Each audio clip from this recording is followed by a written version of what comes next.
What's that look? What are you looking at me like that for? Why is CJ giving me a dirty look? I don't understand this. That was a weird-ass woo. Because it's a weird-ass day. Oh, okay. That's what's up.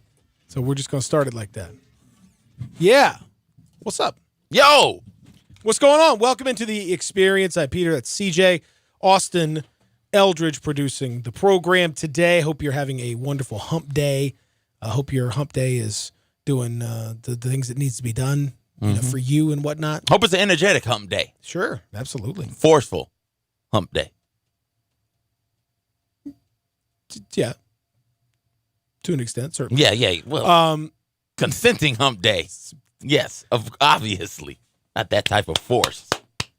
What? I guess powerful hump day? Sure. Powerful. Sure. Well done. Today on the program, we're going to talk sports. Yay, sports. Woo! Yeah. What kind of sports, you ask? Good question. A little football. Okay. Of the professional and college varieties. All right. We'll talk a little hoop. Okay. Little hoop. Little hoop. Little hoopage. Hoopage. Uh-huh. All right, let's do some hoopage. A little bit of that. A little bit of baseball. No, I'm just kidding. Okay. Come on. All right. Come on. You know better than that. There was some cool stuff that happened in baseball last night, though. Yes. Probably. It always is. It always is. 100 and something games, something cool has got to pop off. Yeah, that's exactly right. That's why it's America's old pastime. Yeah, pastime. The old slap of the leather and the old pastime for that game to be done last night. I know that much. What good game was that? The game. The baseball game? Yep. Oh, yeah. I agree. That game was a very long baseball game. Yes. A lot of pitches. And they have to turn around and play again at 12:40 Arizona time today. So they absolutely do. That is amazing. I don't know how they're going to be ready to do that. I don't either. But the baseball they played was very long, and the other team, of course, was also playing a long time, and they'll have to get back out there and do it again, and it's a lot. 162 games in the regular season, man. I don't know how they do it, especially last night with as long as that game was. Woo. It's one of the 162, and now yeah, it's definitely one of the 162.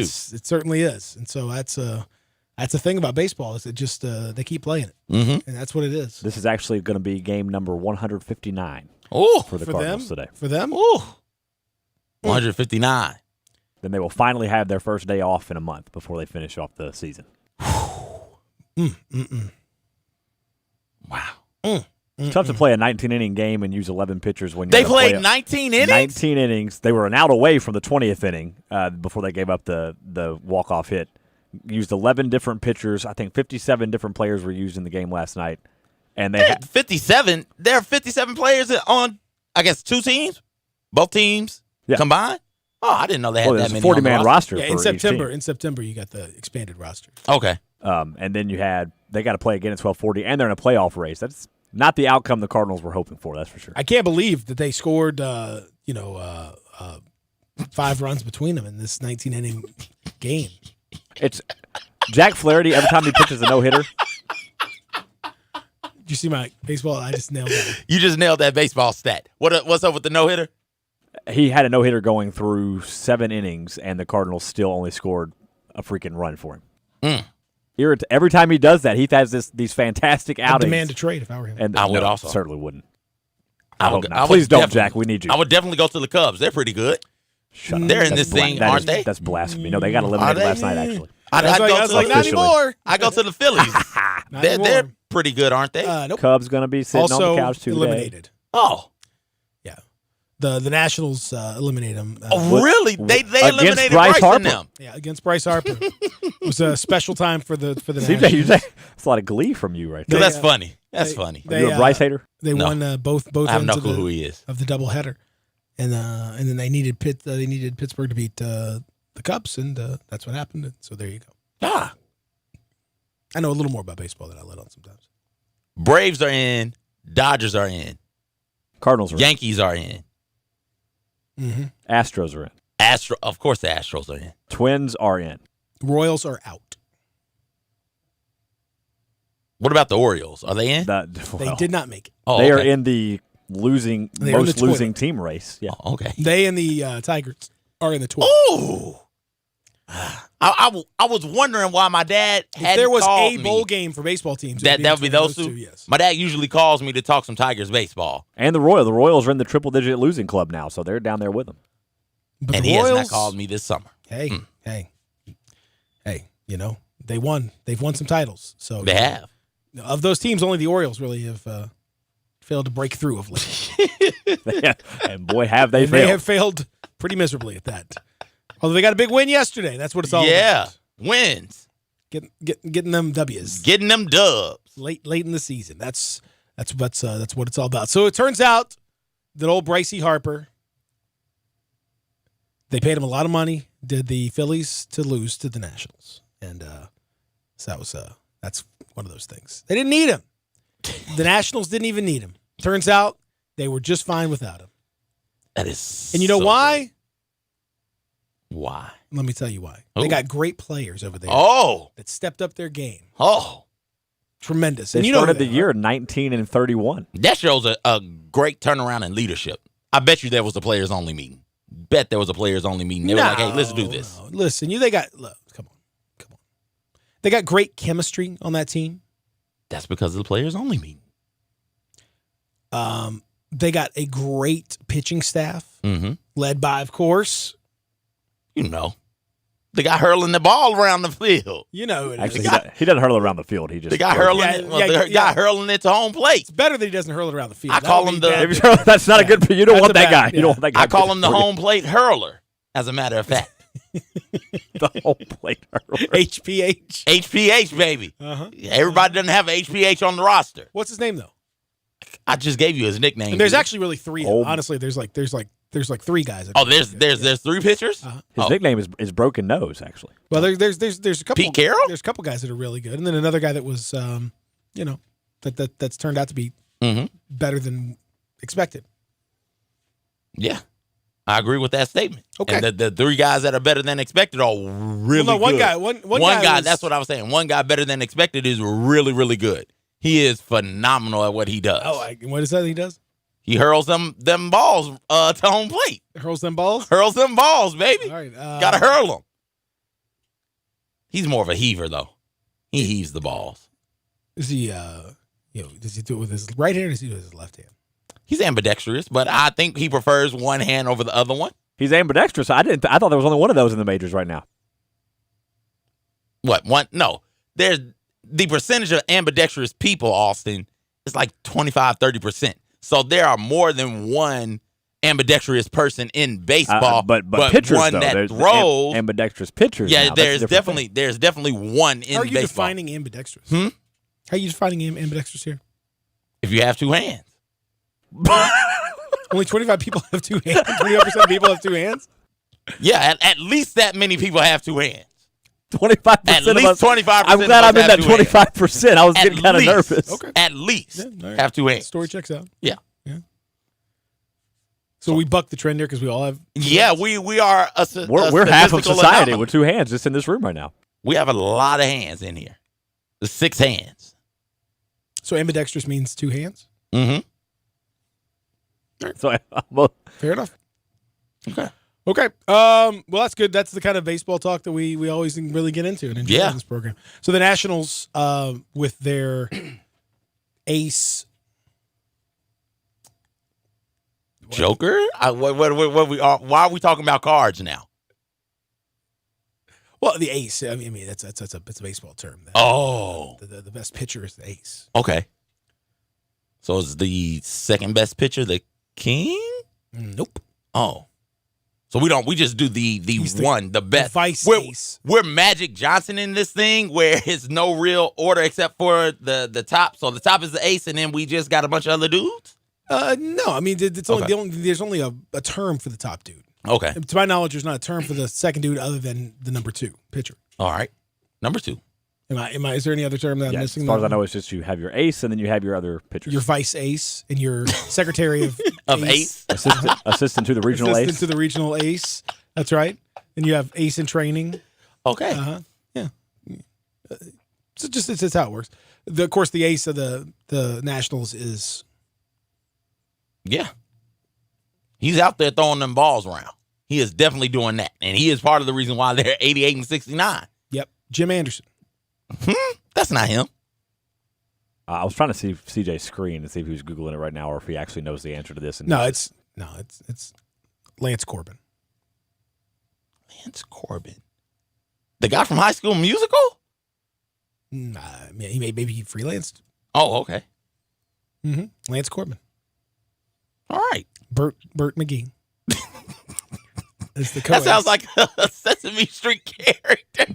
Well, Bert is a Sesame Street character. Is his middle name McGee?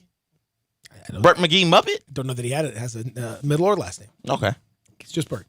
Yeah. That's probably right. Yeah. Probably. You'll never know. No, I won't. That's the great thing. We'll never know. There's no way to find out. Yeah, I mean, it's absolutely. If only there was a way. If only there was, but there's not. And that's the important thing. No. So the baseball, it happened last night. Yeah. And it was a long game, apparently.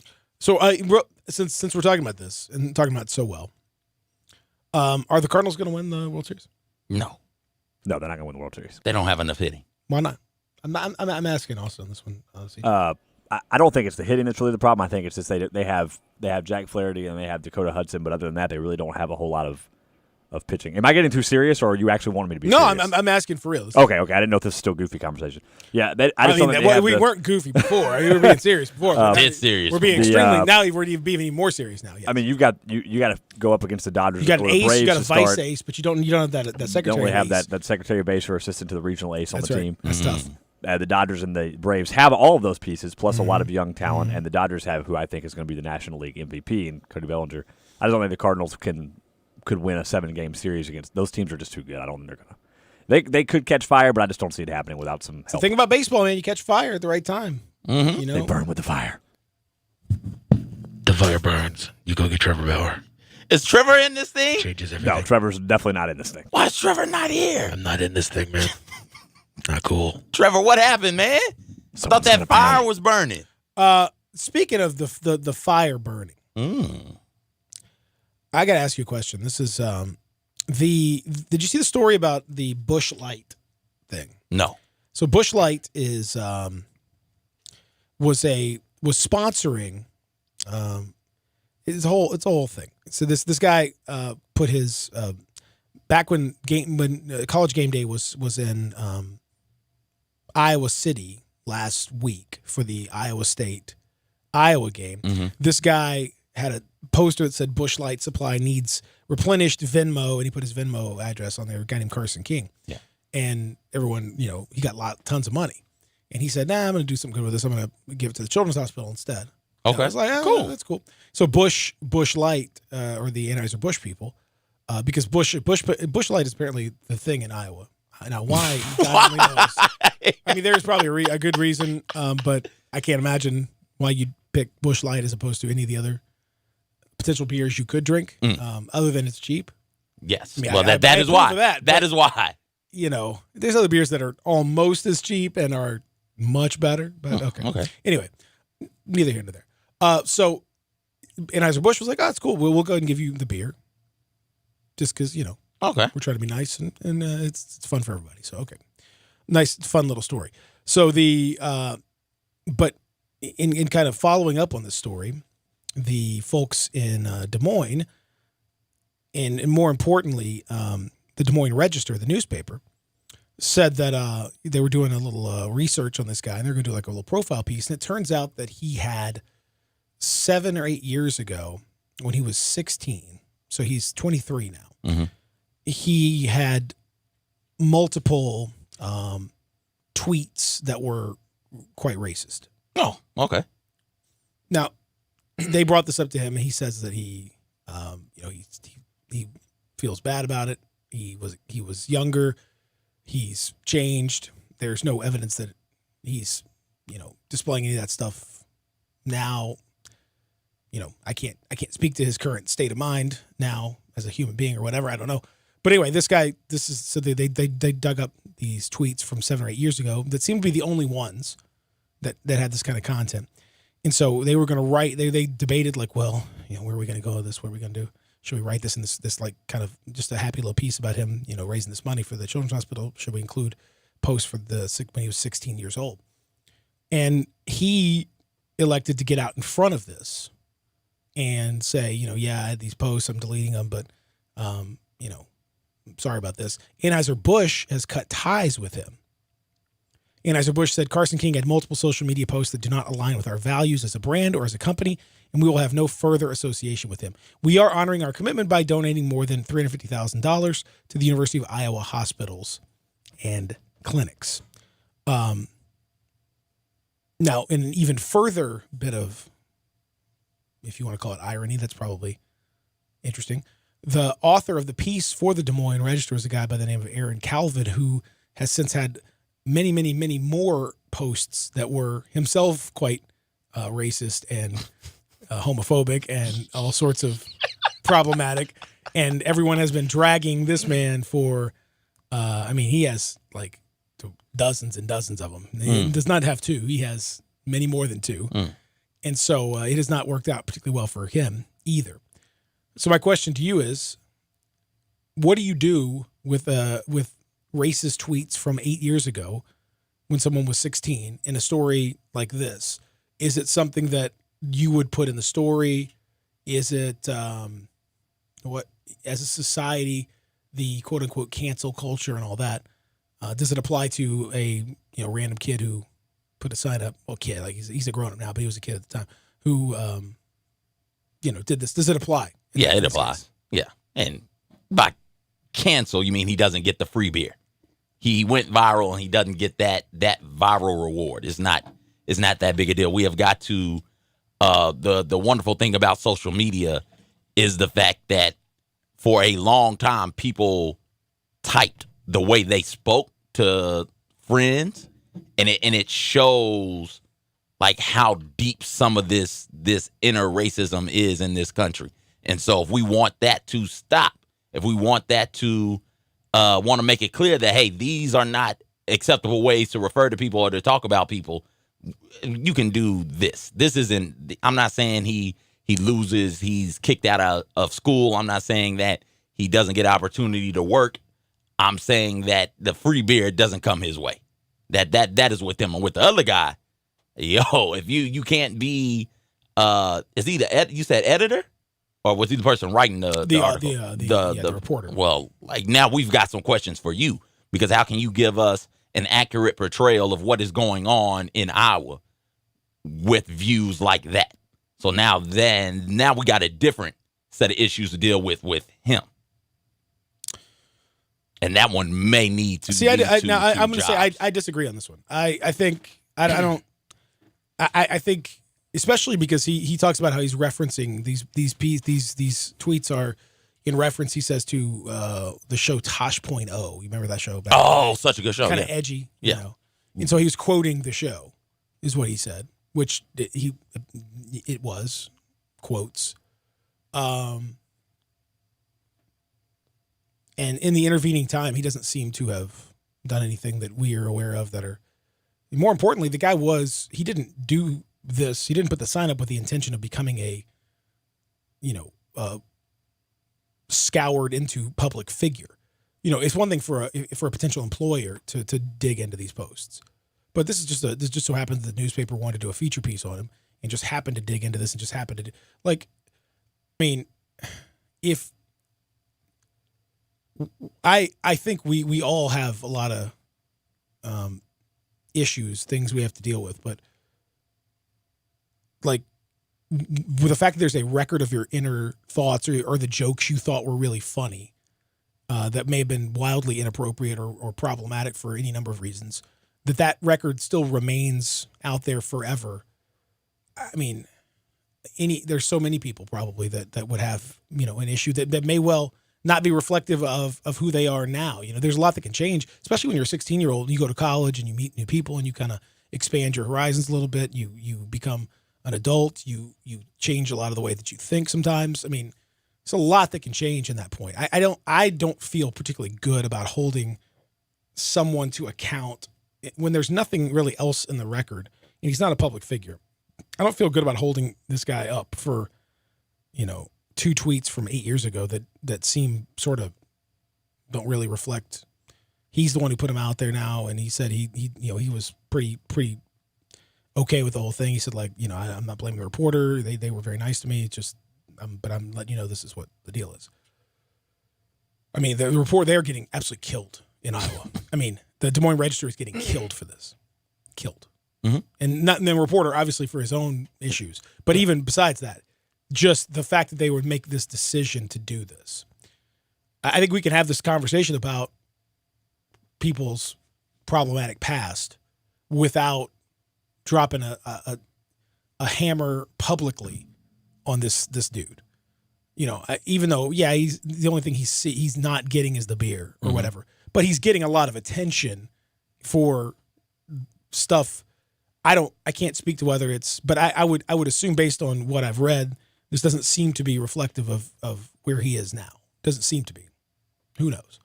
But it doesn't seem to be. And he's not a public figure. So I'm not comfortable with this aspect of it. I think we got to find a better way than digging up every tweet that somebody apologized for. And back in 2011, I tweeted something that was extremely off color or a joke. Everyone has told jokes with their friends that were inappropriate in some form or fashion, whether it be a joke. You told it because it was inappropriate. You told it because you knew it was inappropriate and you were just trying to be kind of edgy. You were a kid, whatever. There's all kinds of stuff I'm sure that people have for one form or another. If you start bringing that stuff up out of context, man, it's going to be tough sledding for 90% of people. And I think we got to find a better way to handle it than this. I don't get on board with this. We do need to find a better way of handling it, but once it comes to light, it's got to be handled.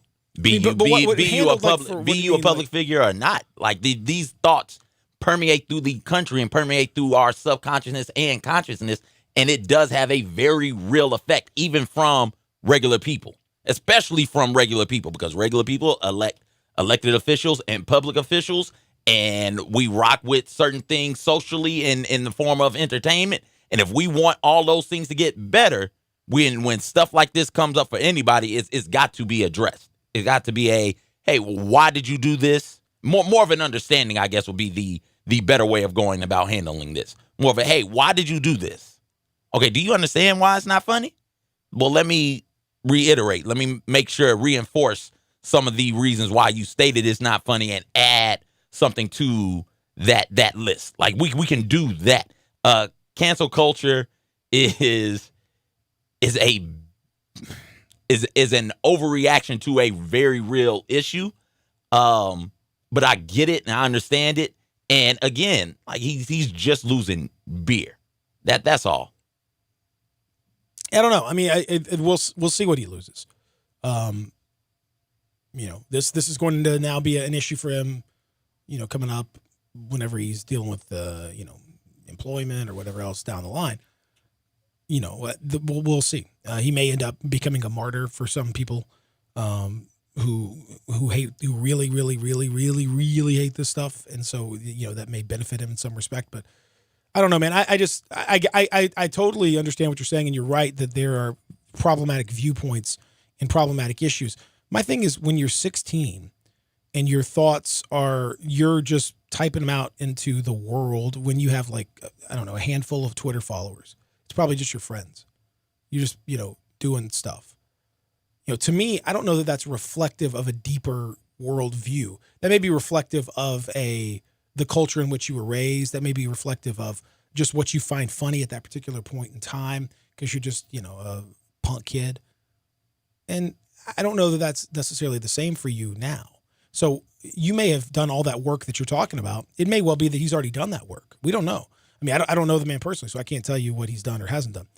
I think it feels crazy to me. Like if you go back and look at, I'm sure, when I was in high school, I'm sure I had all kinds of, jokes or issues or whatever that if anyone had heard them, they'd be, I'm sure somebody might have been offended by something I said. And I'm a totally different person now. I think you're a totally different person than you were in high school. Everyone is. Like relitigating that, unless you haven't changed or unless you haven't done that work. I mean, we could we could talk about that, but I don't. To me, that seems like you're relitigating the wrong thing. You're spending a lot of energy on something that's not. I don't see the point of that other than just getting good and mad about something that is certainly an issue, but there are many more things to me that are far more pressing than whether this guy really gets it about racist jokes. He might not. I don't know. There's like way more. It's amazing to me that this has happened. Let's take a break. We'll come back. Lots more to get to as we continue here on the program. Just getting started here on the experience. Text in. What do you think? 67129, 67129 on the First Bank text line. 360-8255 on the First Bank phone line. Coming up 9 o'clock, Rob Fisher. We're going to have some nuggets for you as we try to get some victories on the board. Although for CJ's case, trying to get some more losses. He's getting down there. The Fade and CJ folks are up big early in this season. We'll take a break. We'll come back and continue right here. Real Sports Talk, Sports 56, 961-877. Listen online anywhere, anytime at sports56whbq.com. Let's say you just bought a house. Bad news is, you're one step closer to becoming your parents. You'll proudly mow the lawn. Ask if anybody noticed you mowed the lawn. Tell people to stay off the lawn. Compare it to your neighbor's lawn. And complain about having to mow the lawn again. Good news is, it's easy to bundle home and auto through Progressive and save on your car insurance, which, of course, will go right into the lawn. Progressive Casualty Insurance Company, affiliates, and other insurers. Discount not available in all states or situations. It's happened again. Miramichi, that heaven in Woodstock, 15 miles north of downtown Memphis. Miramichi has been made the #1 public golf course in the state of Tennessee.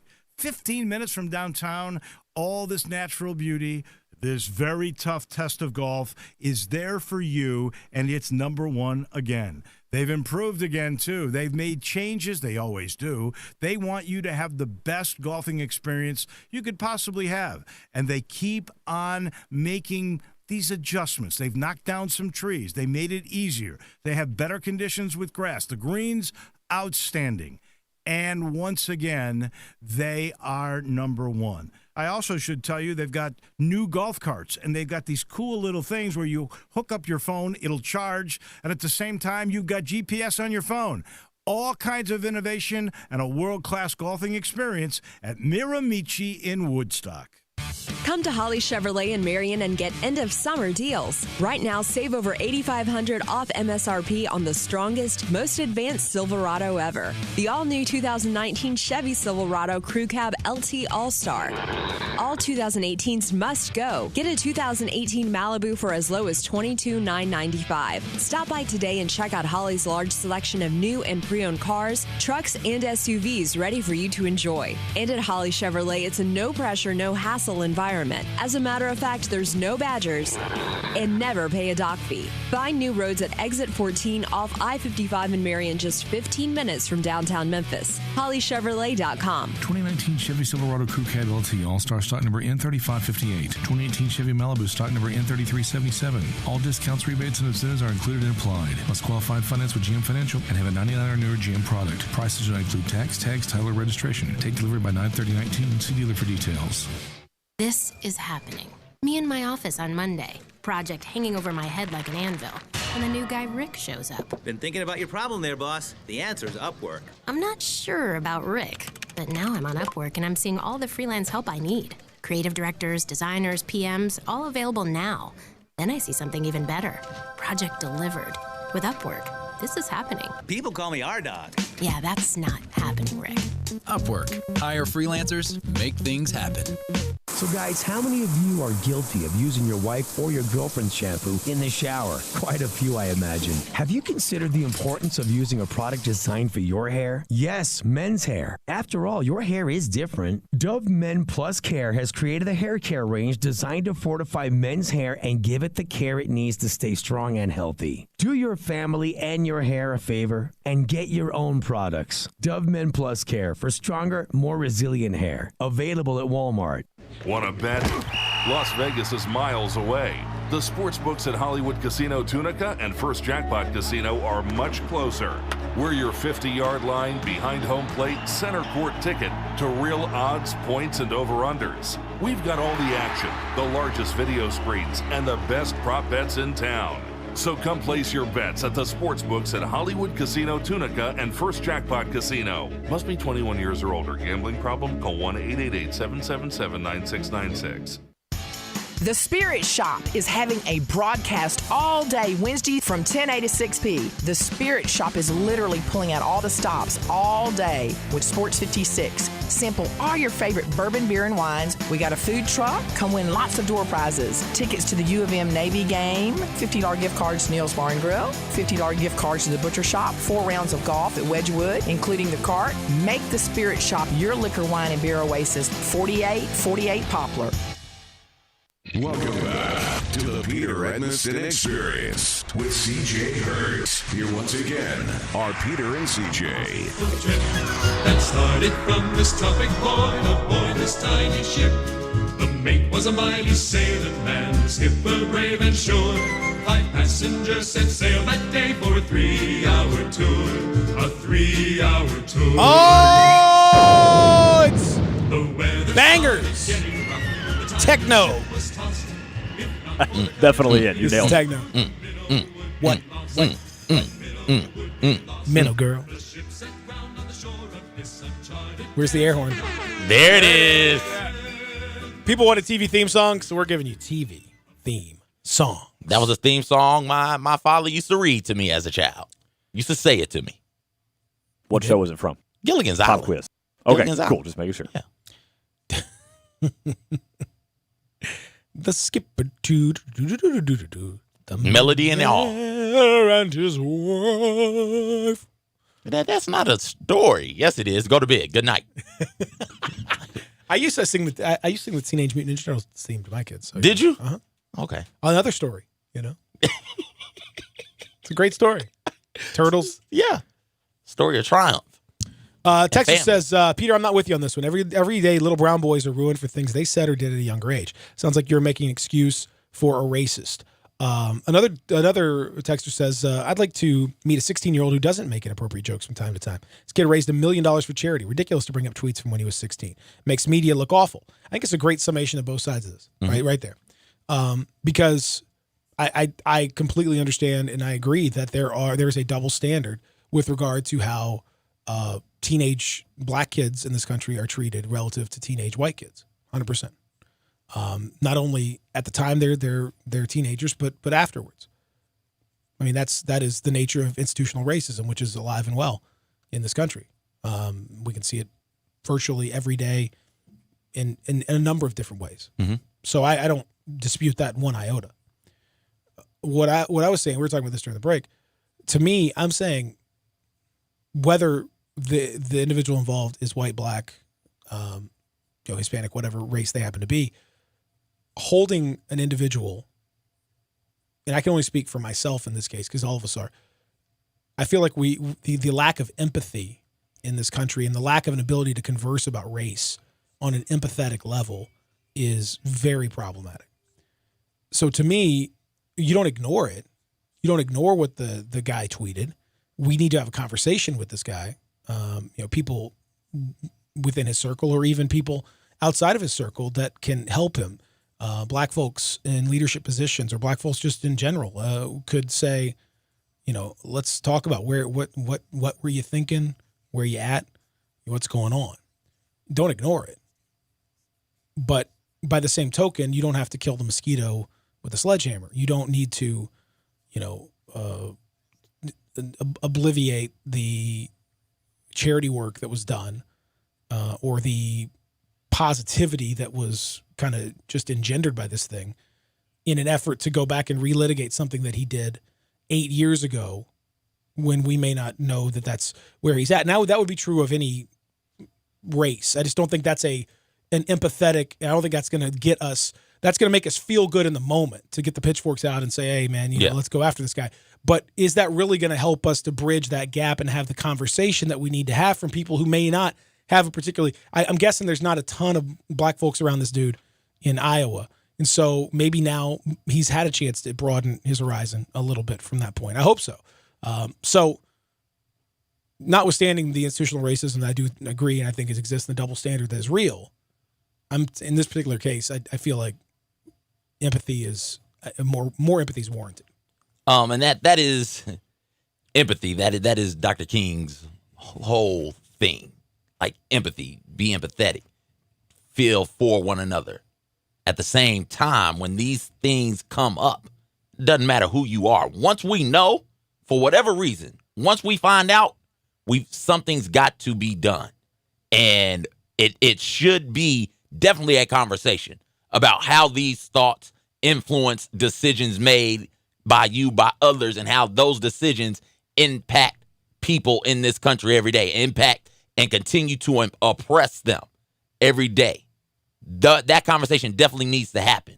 Now, does the person need to be, quote, canceled? What does canceled look like for regular people? What does it look like for any of us?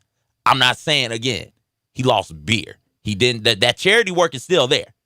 The hospital's not like, no, we can't take this money. That charity work is still there. That he did something good with that money, did something good for a real noble cause.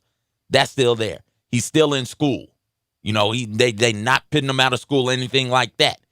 He's going to be held accountable, and he should be, so we can make sure that these thoughts aren't permeating still in his mind. You know, when he goes in for job interviews in Iowa, I'm assuming they'll be, hey, aren't you? Yep. What's changed? We can't have you here working with us, working in this company, which has black people, and you'll probably move up in this company and be a manager at some point in time of black people. We want to make sure that you're not going to, because of preconceived notions and racist thoughts, you're not going to take those things out on them. So tell us what has changed. And he'll have to be held accountable. He'll have to explain what's changed. He'll have to explain what he's done from the time he was 16 till whenever he gets this job interview that will, say, hey, I'm not that guy anymore. And that's cool. You're right. We're not who we were 10 years ago. We've all changed. But why? What has happened to cause that change? And we need to be assured that there has been a change, that you don't harbor these ill wills or these ill feelings towards anybody, be they of a different race, gender, sexuality, ethnicity, religion. We want to make sure that we've got this thing nipped in the bud. So when these things come out, when it comes out that you're harboring one of the isms, we need as a society to make sure as a collective that you don't harbor them anymore. Otherwise, if you still harbor them, we can't let you roll like a regular person. We just can't, because you're not. And because you are white and a male, you have a particular ability to ascend to positions of power. And then your isms, your sexism, your racism, your homophobias, those things leak out and have a drastic impact on the people under you, the people who you end up managing. So let's make sure that we nip it in the bud now and make sure that it is clear, hey, we can't roll like this. Otherwise, this thing continues to roll in that institution of racism, that machine of oppression, racism, homophobia, sexism. All of that continues to roll on, and it never gets fixed. Yeah, and I think I think that's exactly right. I like the way that you phrase that, and I think that's, because it's obviously something that manifests itself. If this guy, hasn't grown from that point, I mean, again, I think the idea of making off-color jokes doesn't necessarily indicate a ton about the inner workings of this guy. I think without knowing his personal life and what he does, who he's friends with, who he hangs out with, etc. I mean, he gets a chance at this point to to show what's going on. Like that's cool. Like you can grow.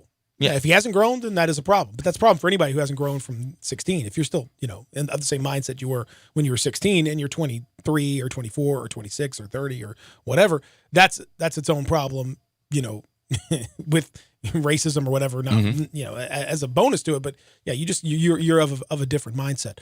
My thing is that sometimes we do ask a lot of the people who would be, potentially victimized in this case. I think we do ask a lot of black folks, women, sometimes, typically folks who aren't in the majority, who then are asked to kind of bridge that gap and be extra empathetic and be extra understanding of this. That I think that, it has to go both ways.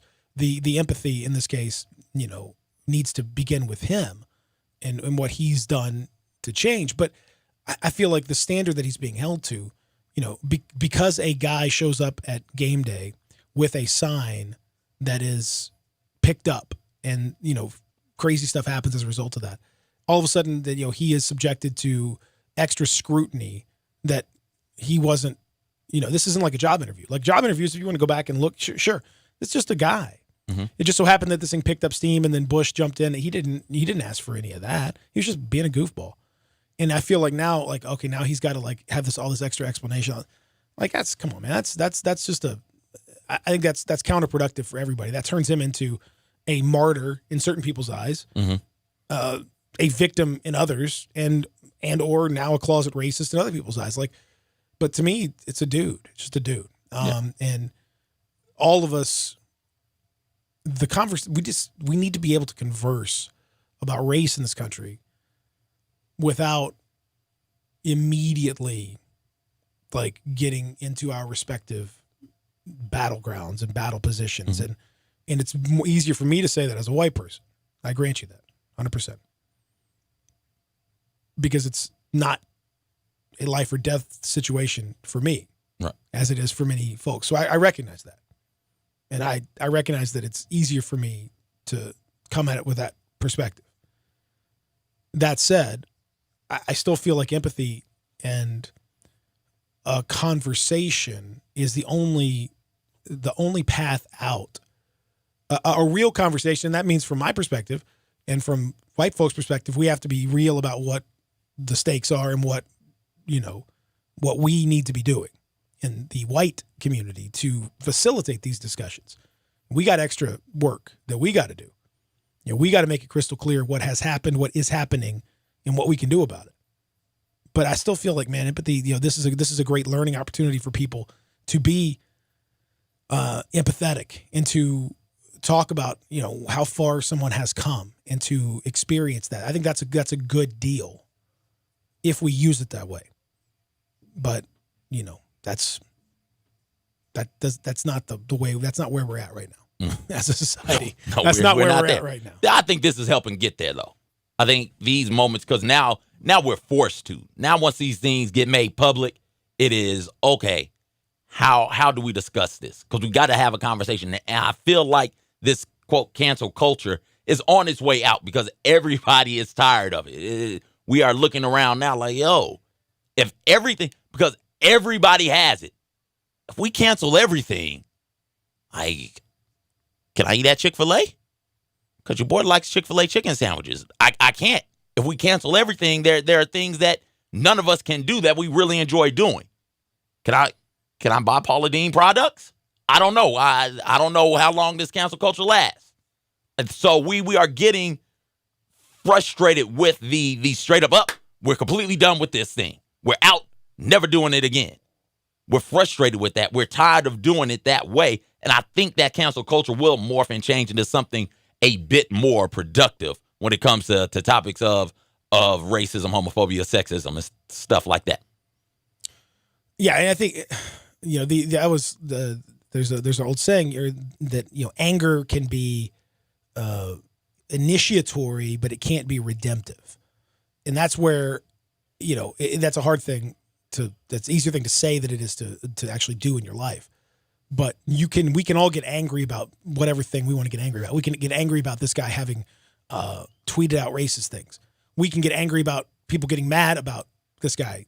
We can go whichever way you go.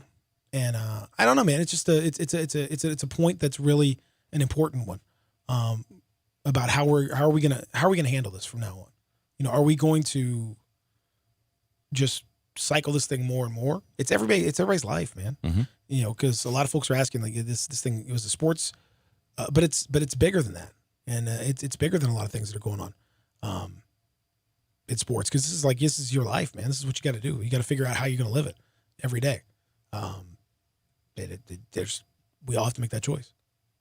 Yeah, we gonna spiral down, or are we gonna attempt to at least wherever we happen to be starting from, climb out of it? I don't know. That's the question. We'll take a break. We'll come back, wrap up hour number 1. Coming up hour number 2, we got lots more to get to as we continue here on the program. We got picks coming up. Ooh. CJ, you've 7, 12, and 1. Yeah, done pretty well. Done pretty well. I'm a little slightly above average. I need to improve that a little bit. It's okay, but it's not. We need to bump that up a little bit. Yeah. We're going to do that. We'll talk a little Tiger football, a little Tiger basketball, some exciting news on the Tiger basketball front. We'll do all that as we continue here on the program and with your text as well as we continue. Real Sports Talk, Sports 56 961 877. Spend your lunch with Greg Gaston and Eli Savoy on Sports 56 middays, delivered by FedEx. Weekdays from 10 to 1 on Sports 56, 96.1 and 87.7. Eli Savoy here for my friends over at the Edwin Watts Golf Shops. Here to let you know it's time to tee it up at Edwin Watts Golf Shops with the new 2019 arrivals from Callaway. Introducing the new Callaway Jaws MD5 wedges and the new Callaway Apex irons. The new Jaws MD5 wedges with groove-in-groove technology is the most aggressive groove in golf. And the Apex and Apex Pro is the ultimate forged player's iron with unmatched feel, incredible distance, playability, and control. Let us help you get custom fit for free today. Just a few of the exciting new 2019 Callaway arrivals you'll find now at the Edwin Watts Golf Shops, home of the 90-day, 100% satisfaction guarantee. Visit Edwin Watts Golf Shop and check out the new Callaway Jaws MD5 wedges and the new Callaway Apex irons. The Edwin Watts Golf Shop on the corner of Poplar and Perkins Extended. We'll see you there. Edwin Watts Golf Shops, serving golfers since 1968. Bartlett Small Engine has been serving quality power equipment since 1970. They have a full line of power equipment, parts, and services for most makes and models. Bartlett Small Engines has the best brands in the power tool industry: Honda mowers, trimmers, and generators, Steel blowers, trimmers, and chainsaws, Echo trimmers, blowers, and chainsaws, plus quality products from Red Mat and Shindawa. And they're all American made. Bartlett Small Engine is your can-do store. 6780 Summer Avenue. Call 901-386-9779. So guys, how many of you are guilty of using your wife or your girlfriend's shampoo in the shower? Quite a few, I imagine. Have you considered the importance of using a product designed for your hair? Yes, men's hair. After all, your hair is different. Dove Men Plus Care has created a hair care range designed to fortify men's hair and give it the care it needs to stay strong and healthy. Do your family and your hair a favor and get your own products. Dove Men Plus Care for stronger, more resilient hair. Available at Walmart. Hi, it's Jamie, Progressive's #1, #2 employee. Leave a message at the... Hey, Jamie, it's me, Jamie. This is your daily pep talk. I know it's been rough going ever since people found out about your a cappella group, Mad Harmony, but you will bounce back. I mean, you're the guy always helping people find coverage options with the Name Your Price tool. It should be you giving me the pep talk. Now get out there, hit that high note, and take Mad Harmony all the way to nationals this year! Sorry, it's pitchy. Progressive Casualty Insurance Company and Affiliates. Price and coverage match limited by state law. Frontier Western Store's world-famous boot showroom is waiting for you. With aisles and aisles of boots in one easy spot, you will find your next favorite pair at Frontier. Everyone loves Ariat boots, and Frontier has over 1,000 pair in that brand alone. Come grab a pair of rugged work boots like the Workhog, or discover an everyday classic in Ariat's Rambler. Tons of other brands as well: Rocky, Dan Post, Red Wing, Durango, Justin, Twisted X, and many more. Frontier constantly restocks and refreshes their lineup of boots, so you're certain to walk out of the store happy in your new comfortable footwear. They have a wide assortment of sizes available for men, women, and children. Work, dress, or play, Frontier's knowledgeable staff will cheerfully help you find the perfect fit. It's boots galore at Frontier Western Store, 5880 Goodman Road, Olive Branch, or on the web at frontierwesternstore.com. Family owned and operated, you know it, since 1967.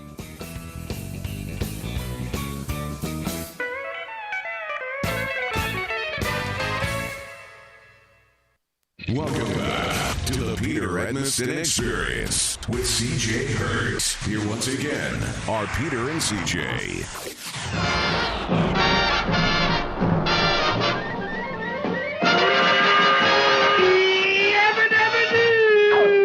Flintstones, meet the Flintstones. They're the modern Stone Age family.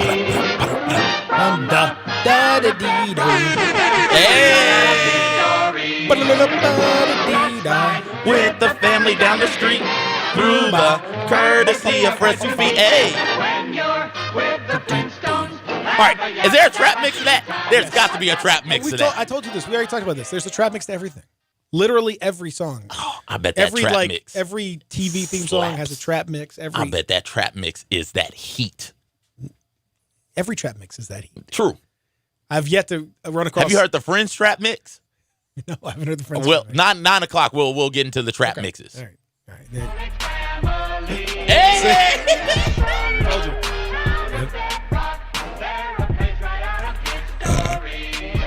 Every song has a trap mix. Dexter says, I believe you could self-correct bad behavior / beliefs. Look at 2 Memphis students who were bullying a third kid and then changed their ways recently on Ellen and with Will Smith coming. Yeah, I mean, I saw that story. Yeah. You know, I hope those people have changed. I mean, sometimes it's a performative thing, but I hope that's the case. I think so. Yeah. Just need to be assured that you've changed. That is all. I mean, only time and experience will show if that's the case or not. But I just think you got to try, man. Yeah. That's where we can't. That's the one thing I have with cancel culture. I think cancel culture. There's a lot that makes sense about it, and there's a lot that needs to be addressed. But I fear that if you only have that one weapon in your holster, then it just becomes more destructive. There's a lot of things that do need to be torn down. Yes. There's a lot of structures that do need to be torn down. That sledgehammer that you hold is valuable and important, and there's stuff that needs to be. But then at some point, you got to put it down, and we all got to start. I mean, this is the Dr. King thing down to the. I mean, this is. We got to build. And that's hard. And that, like I said, it's easier said than done, and it's easier for me to say. But I think it's really valuable, man. Mm-hmm. It is. I believe we'll get there. I got faith in you. People out there listening, not in you, Peter. Oh. I don't have faith in Peter. Oh. But Austin and everybody else listening, I got faith in you. That's disappointing. Yeah, well, you're disappointing.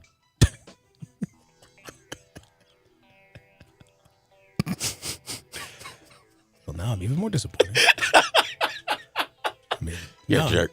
Now I'm extra disappointing. Good Lord. Why would you say such a mean thing? Hateful. I don't know. You know my heart is full of it. I know. Just hate. I don't even know you, and I hate your guts. I hope all the bad things in life happen to you and nobody else but you. Yep. That's right. Yeah. Let's take a break. We'll come back. We're going to talk about Hard Knocks coming to the basketball world. Ooh. So they can tell us absolutely nothing? We'll talk about it. Okay. We continue here. Hour number 2 on the way. Sports 56 961 877.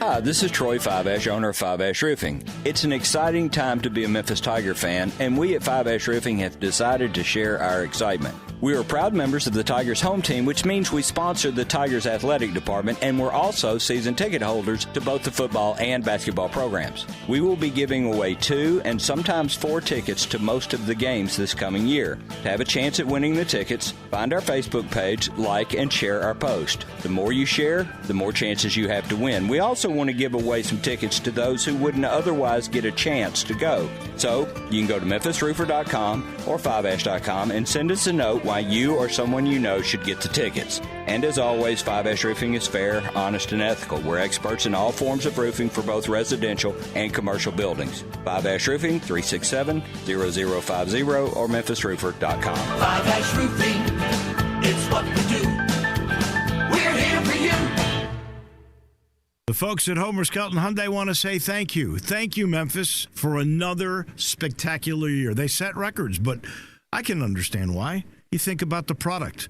Where else do you get a 10-year, 100,000-mile limited powertrain warranty? That's what you get on every new car at Homer Skelton Hyundai. Oh, and thank you again for the 11th straight year, the #1 certified pre-owned car dealership in all of Memphis. It starts with that product, but then it goes to the shopper assurance. Where else do you go where you get transparent pricing, flexible test drive, take the car for a couple of days if you want, streamlined buying process? You're not going to be there all day, in and out. And then, and I have not seen this anywhere else, the 3-day worry-free exchange. You buy a new car, if you've got any buyer's remorse, you've got 3 days to change your mind. Just get on Lamar. take it into Mississippi. The first exit's Craft Road, turn left, and go see Chris True and all the gang at Homer Skelton Hyundai. Happy anniversary. We've only been married 2 months. No, this is the 1-year anniversary of our first date right here at Sweetgrass. It's been a year? Yep, 1 year ago tonight we had our first date here at Sweetgrass, and tomorrow is the 1-year anniversary of our second date, which was also right here at Sweetgrass. Well, we've had a lot of special occasions here at Sweetgrass. Pretty much all of them, and why not? There's no better place in Memphis to celebrate a special moment than here at Sweetgrass. Perfect food, perfect drinks, perfect bar. Perfect oysters, perfect location in Cooper Young. So, here's to another special moment at Sweetgrass. Want to bet? Las Vegas is miles away. The sports books at Hollywood Casino Tunica and First Jackpot Casino are much closer. We're your 50-yard line, behind home plate, center court ticket to real odds, points, and over-unders. We've got all the action, the largest video screens, and the best prop bets in town. So come place your bets at the sports books at Hollywood Casino Tunica and First Jackpot Casino. Must be 21 years or older. Gambling problem? Call 1-888-777-9696.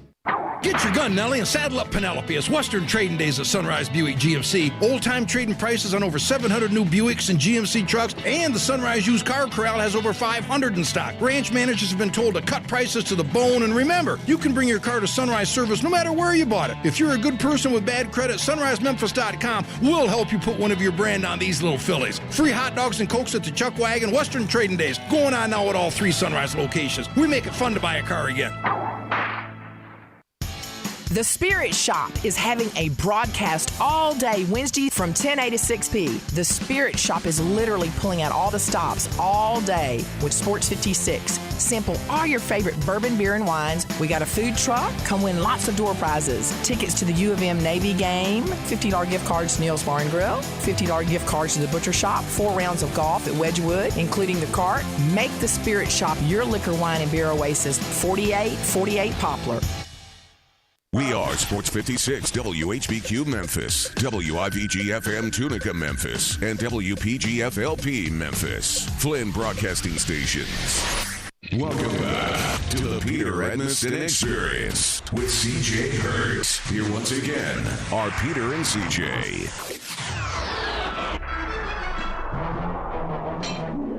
A horse is a horse, of course, and no one can talk to a horse, of course. That is, of course, unless the horse is the famous Mr. Ed. Go right to the source and ask the horse. He'll give you the answer that you endorse. He's always on a steady course. Talk to Mr. Ed.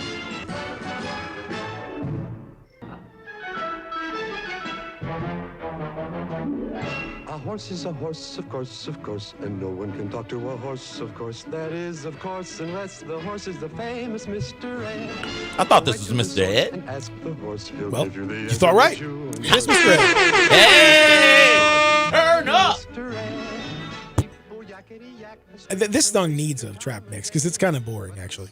It is very 50. It's a very 50-ish. Yeah. I mean, it's super Yeah. bland. Oh yeah. But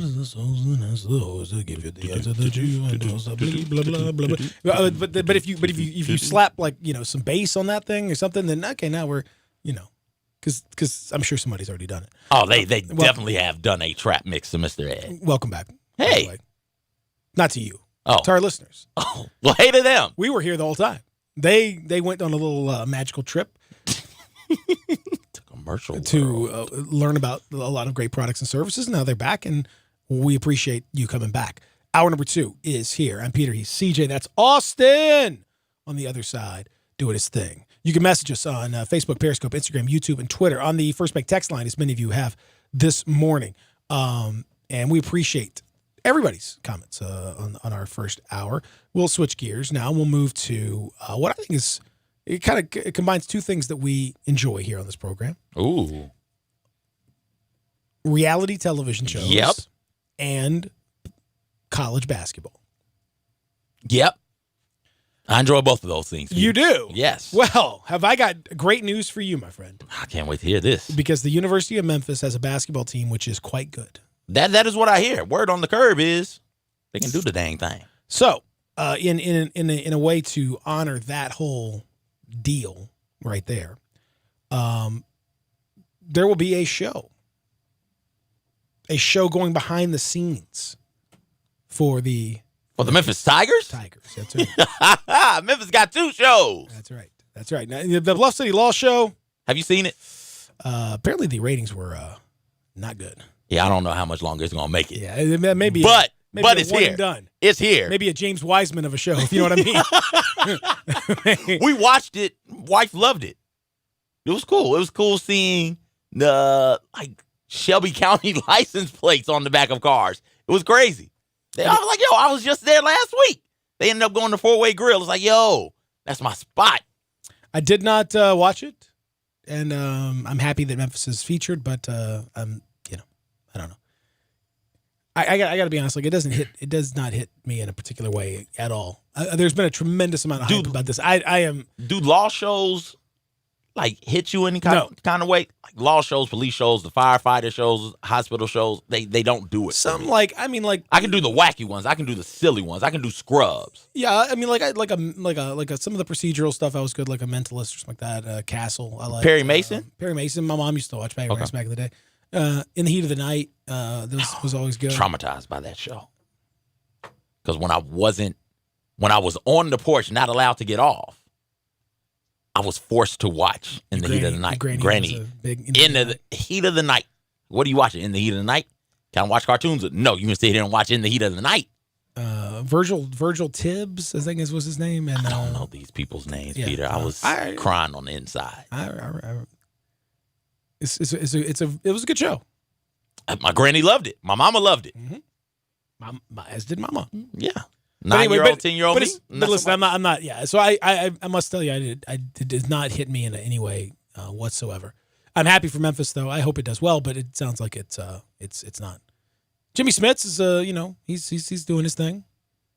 Back in LA Law, Jimmy's still hanging around. God bless him. I don't know. I hope it does well. It doesn't sound very good. Doesn't sound like it's didn't improve on The Voice, which apparently did very well. It does. I don't know. Okay. So don't get too attached. Is what I'm saying. Watch all these episodes now because you might not get a chance to watch it later. I mean, there have been shows that literally showed one episode and then they were canceled. I don't think it's gonna. What's my man's name from The Office? Why do everything in me wants to call him Craig? The Office? The Office. Michael Scott? No, not Michael Scott. The head of the warehouse. The head of the warehouse. Daryl. What is his name, though? His real name? His real name. That is really going to bother me. Well, there's no way to find out. None whatsoever. Don't look it up. I can't. Hang on, let me. It is Craig. It's Craig Robinson. Yeah, it's Craig Robinson. Craig. That's what I said. Craig Robinson had a really fun show where he was a music teacher in a school, and Megan Good was his love interest. 2 weeks of that, and done. Yeah, I'm like, yo, where's my show? I really like that show. I think we could be a 2 and through on this one. Not a 2 and through. This could be a 2 and through right here. So I hope not. I hope that's not the case. But in any event, this show that I'm talking about though is going to be a lot better. Bluff City Law got a 33% on Rotten Tomatoes. That's not good. It's got a what? 33%. Yeah, that's kind of low. So, it's kind of low. Yeah. That's not a great number. But this other show I'm talking about is going to be all season long, baby. ESPN Plus, the ESPN paid service, is going to be following the University of Memphis Tiger basketball program on the men's side all year long. Ooh. In a show called Blue Chips. Go Tigers, go. Not sure. That's both those names could be it. Bluff City Law, I think is what they're going to call it. Hoop City. Hoop City Law. Hoop City Law. You think maybe they call it Grind City Law? Would that have been better? No, because the Tigers can't grind. No, I'm saying the Bluff City Law people. Maybe if they had called it Grind City. Maybe. Maybe get some Genuine playing in the background. Grindhouse Law. Yeah, Grind City. Yeah, what's another good Grind City song? Yeah, so Pony, get that playing. Get Forever My Lady, get that playing in the back. The things, Too Close. All the things your man won't do, get that playing. Like, they have that music to set up the tension. Mm-hmm. Just have that music going on in the background of Grind City Law. While Jimmy Smits is walking around like this. Yep. I bet you it would do real well in the ratings. Mr. Robinson, by the way, that's the name of the TV show that I was talking about. had a historic run, August 5th through August 19th of the same year. But I really like that show. Well, there's probably more episodes somewhere. You can see if you can get them from Craig. So they'll be on ESPN Plus throughout the year. It's a regular series. They're doing something now. I mean, they're doing Les Miles in the Kansas program right now on the football side. If you've it's called Miles to Go. I watched a few of the episodes, and it is what it is. Like, again, as ever with these productions, CJ, we've talked about it. Like, just know what it is and know what it's not, and you'll be in good shape. You're going to get a lot of behind the scenes access, which is great. You can see, some stuff that you probably wouldn't get to see, some of the interactions. But again, bear in mind that the interactions that are shown on camera are the ones that are, approved and sanitized, and that's sanitized. Yeah. Okay. Well, you take some of the realness out of it. Yep. You don't want anything that's that real hitting the airwaves. No. You got to have the appearance of reality without it actually being real. That's the tough part about reality TV, because you've got to have that script in there, but it's got to look organic. Mm-hmm. It's got to be an organic sort of thing. So you do not want the inorganic stuff getting out there. Well, and again, it's it can't be too.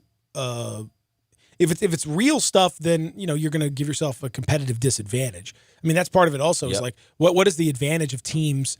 Penny Hardaway. It's good to have exposure of your program, sure, but like they'll get plenty of exposure anyway. Penny seems to be doing okay on the recruiting trail, best I can tell.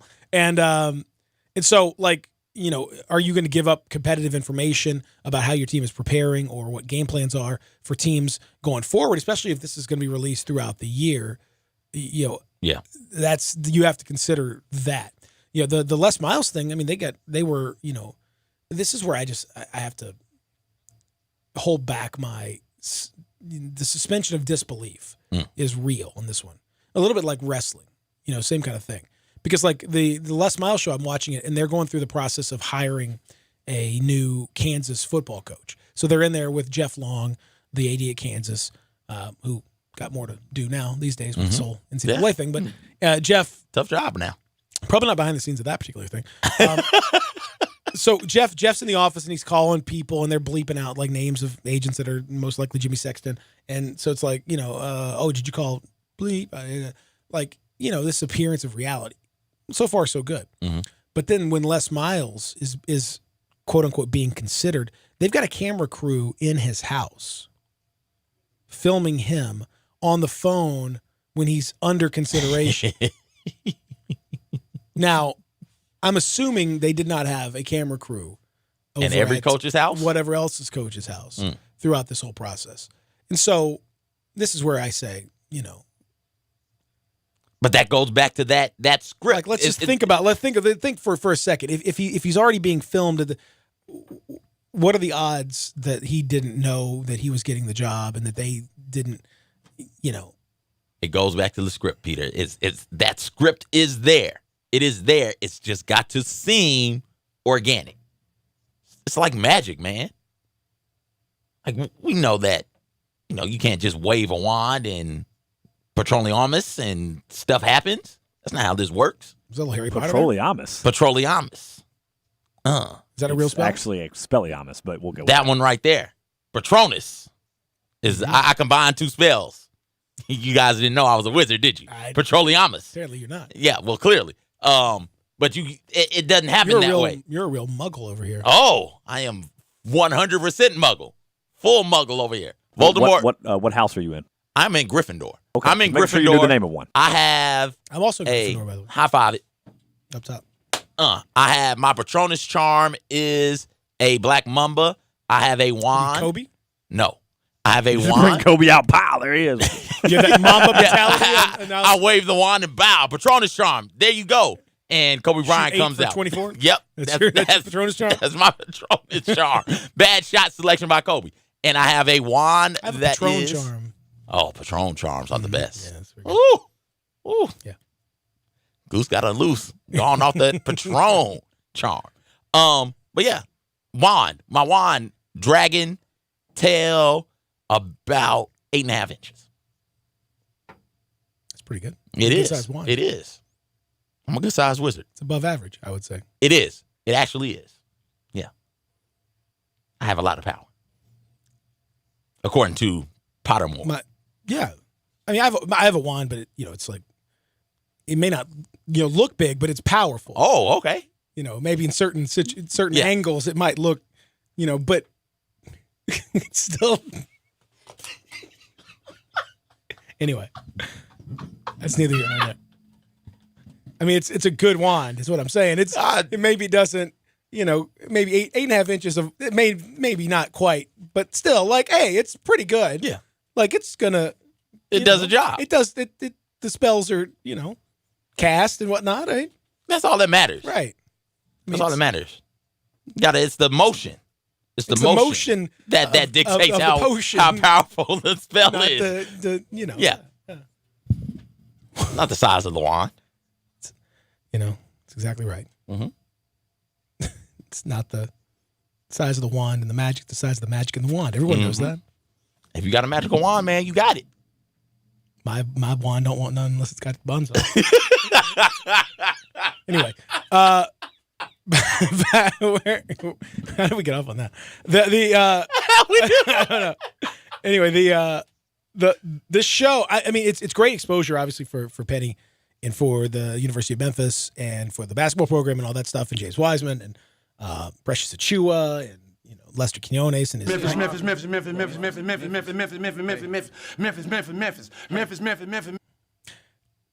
That should have been the theme song for Bluff City Law. Yeah. Put that on a little trap mix. Put a little backbeat on that, and you're good to go. It's great exposure for Lester Quinones and his tiny shorts. That's all. I will not be watching just for that reason alone. Get my man some shorts. If he puts some shorts on, I might watch a little bit. He's got shorts on and he rolls them. Up. I mean, how's Lester walking around campus? I saw the practice yesterday, the video, and then Lester's just got got them things, Daisy Dukes up in. That needs to be not allowed for actual games. Yeah, I don't. He's going to get. I think there's a certain. He's going to get extra small shorts. Get ready. Yeah, he's going to have extra small shorts. I think there's a rule on the shorts have to be a certain length. I don't think they can be like. No, they can't be too long. They can be as short as you want. Oh, I think we'll find. We are definitely going to find out. I think we'll find out that Lester's going to be out there in a Speedo, baby. I definitely won't be watching any of that. Smuggling plums out here. Come on, man. Not cool. But I think this is good for. I mean, this is nothing but good. It could just be nothing but good for the University of Memphis for the basketball program. They did a thing with Duke last year called "Earn Everything," which is so cheesy. I think that was more of a joke title than anything else. But better earn this paycheck. But in there, they're doing one. I'm sure they did one for Kansas called "Gimme, Gimme, Gimme." So we got that going. No, I don't know. We paid them with Kansas basketball. I mean, the crew's already there with less. You might as well just hang out and go over to the basketball program for a little bit. See what's going on. Talk to Bill Self. Bill Self made a cameo in that first Les Miles show. Did he? He did. Oh, yeah. He was giving some advice to Jeff Long about who he should hire and all this. It was Well, again, like I said, this thing's all just. So Mike Norvell probably just pop in. Just randomly pop in, just make a cameo appearance. As he should. Yes, because his team's gonna be, The team is pretty good. Also, just give me a shout out. That's right, Penny. Listen. I got kids I need to recruit too. Mind just letting me just creep on in there for a second, just every now and then. Not every show. That's right. Every third or fourth show, something like that. Just let me hop on in there. Just be like, hey, look, it's just Mike Norvell. dap you up walking down the hall. Ladies and gentlemen, here's Mike Norvell. Just give me 2 sentences. That's Mike Norvell, coach of the Memphis Tigers. Stop. Tigers on their way to clinching an American Athletic Conference championship. Stop. And that's it. That's all I need. Just give me those 2 sentences. Done and done. Thank you. Perfect. Right there. They did practice yesterday, and everybody practiced well, and they made shots and dunks. Yes. A lot of those. Yes. They went through the things that they need to do, and some of the things that they don't need to do, they tried to not do them as much. Great. Saw that dunk from James Wiseman. It's like, okay, cool. That's always the takeaways whenever people talk about practices. unless you can, unless you really get down to the nuts and bolts and you see exactly what's going on, you see lots of different practices to kind of get a feel for how people are progressing. It's hard to take a whole lot from practice number one. I love how people talk about how scary he is. Like, it's easy to dunk when nobody's guarding you. It's super easy. You can make it look as great as you Let me ask you a question. Okay. You dunk? I'm saying if you have the ability to dunk, it's easy to dunk. If you have the ability to do anything, it's easy to do. When nobody's if you are a basketball player, okay, you know what context I'm using this in. If you are an athletic basketball player, it's really easy to make a cool dunk when nobody's guarding you. That shows you nothing about the team. You're just a hater. Why are you hating on No, this? I'm just saying, like, people are, like, crowning these guys already. We haven't seen them play a game yet. You should except crown for, them. Well, if you want to count the Bahamas, but. Crown them. It's okay. It's off season. Who's the guy? Yeah, who was the guy with the Titans? If you want to crown them, crown them. We crown They everybody. are who we thought they were. I mean, it's just, all I'm saying is I think James Wiseman will dunk on a lot of actual players. On actual people? You think he's going to get somebody? Actual game. He's going to get a poster? I think he's going to get. He's going to catch how many bodies? How many bodies is he going to catch? I'm going to say 3. 3? 3. 3 posters in the season? That Only prediction? 3? Only 3. Okay. Three's a lot in a. I mean, you play in. Let's assume he stays healthy. You're talking, somewhere between 35 and maybe 40 games if everything goes really well. Yeah, I think 3. How many bodies do you catch on a regular basis? Like, in a game. I mean, even if you're really good, how many bodies? Shaq caught probably more than most, but he didn't catch about 12 to 15 bodies in a season. I don't know if it was quite that many though. Oh, he was catching. a Shaq lot. was catching bodies Just left and right. Couldn't help it really. No, because you try to be physical with somebody who is physically better than you. Who's my man Shaq dunked on and just pushed him aside and like just he was threw him away. It was like just had him all in Jim between the McElvain legs. or one of those dudes. Got him. Yeah, got him. He was known. He was getting multiple bodies a game when they were playing the Sixers. He was abusing poor Dikembe. Dikembe had no answer. Just looking around, getting dunked on. Just look up and there it is. There's more Shaq. All up in my face, legs spread wide. This is uncomfortable. It's you are exactly right about that. Let's take a break. We'll come back and continue here on the program live in the Family Leisure Studios. Sports 56 96.1 87.7. Take Sports 56 with you on your phone or tablet. Download our official Sports 56 app today.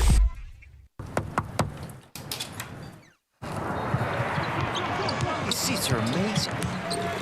Shoot it! We deliver tickets, team merchandise, and everything you need to get ready for the game. But what you really get when FedEx knocks on your door is so much more. FedEx Delivery. Game day spirit. What we deliver by delivering. For the best lineup of quality, fuel-efficient, and fun-to-drive vehicles, get to Wolf Chase Honda and Wolf Chase Nissan. Over 1,000 new certified and pre-owned vehicles in one great location. Catch the savings now during our huge model year-end sales event. Score an amazing deal at Wolf Chase Honda and Wolf Chase Nissan and get to the game in style at Germantown Road and Highway 64. Family owned since 1981. It's car buying time now during Wolf Chase Nissan's Summer Savings Event. More cars, better offers, and bigger savings than ever before. Model year-end savings on every new 2019 Nissan in stock. Financing as low as 0% up to 60 months on select models for qualified buyers with approved credit through NMAC. Hurry in for exciting summer savings. And remember, if your car says Wolf Chase Nissan, you've got the best deal. WolfChaseNissan.com. Eli Savoy here for my friends over at the Edwin Watts Golf Shops. Here to let you know it's time to tee it up at Edwin Watts Golf Shops with the new arrivals from TaylorMade. Introducing the new P790 irons and the new milled grind 2 wedges. The P790 irons feature speed foam technology and redesigned tungsten weighting for optimum feel and distance. And the new milled grind 2 wedges designed for increased spin and precision with raw face technology. Let them help you find the right set and get your free custom fitting today. Just a few of the exciting new fall releases you will find now at the Edwin Watts Golf Shops, home of the 90-day, 100% satisfaction guarantee. Visit Edwin Watts Golf Shop and check out new P790 irons and the new milled grind 2 wedges. The Edwin Watts Golf Shop on the corner of Poplar and Perkins Extended. We'll see you there. Edwin Watts Golf Shops, serving golfers since 1968.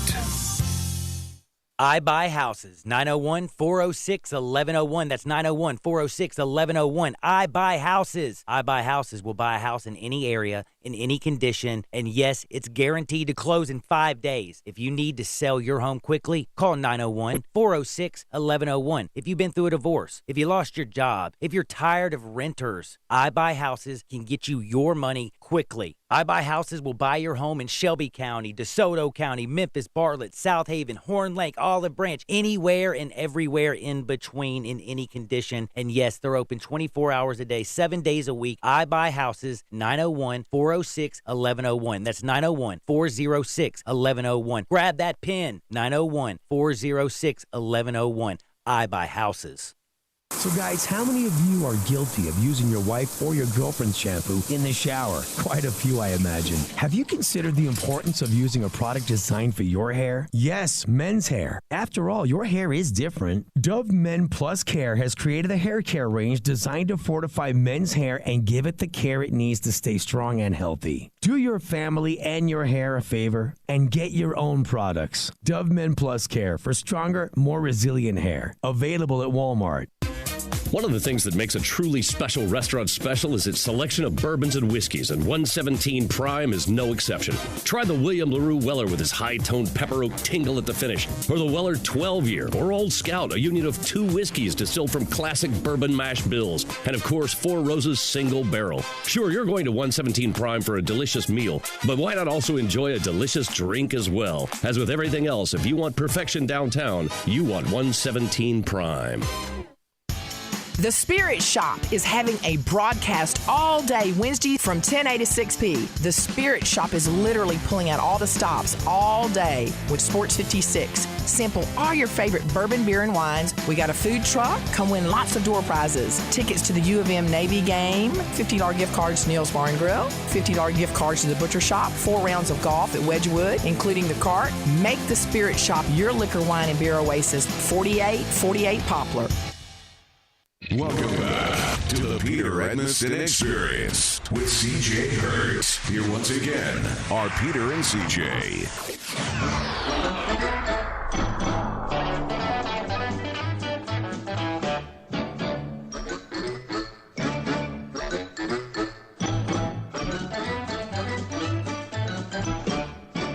Green Acres is the place to be. Farm living is the life for me. Land spreading out so far and wide. Keep Manhattan, just give me that countryside. Another song that was told to me as a child. Father was known for telling me songs as bedtime stories.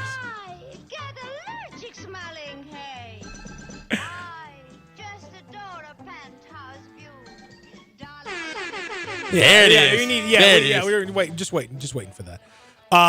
We were talking about the Tiger basketball reality show that's going to be airing. Tiger football reality is going to be tested a little bit tomorrow night. Yeah.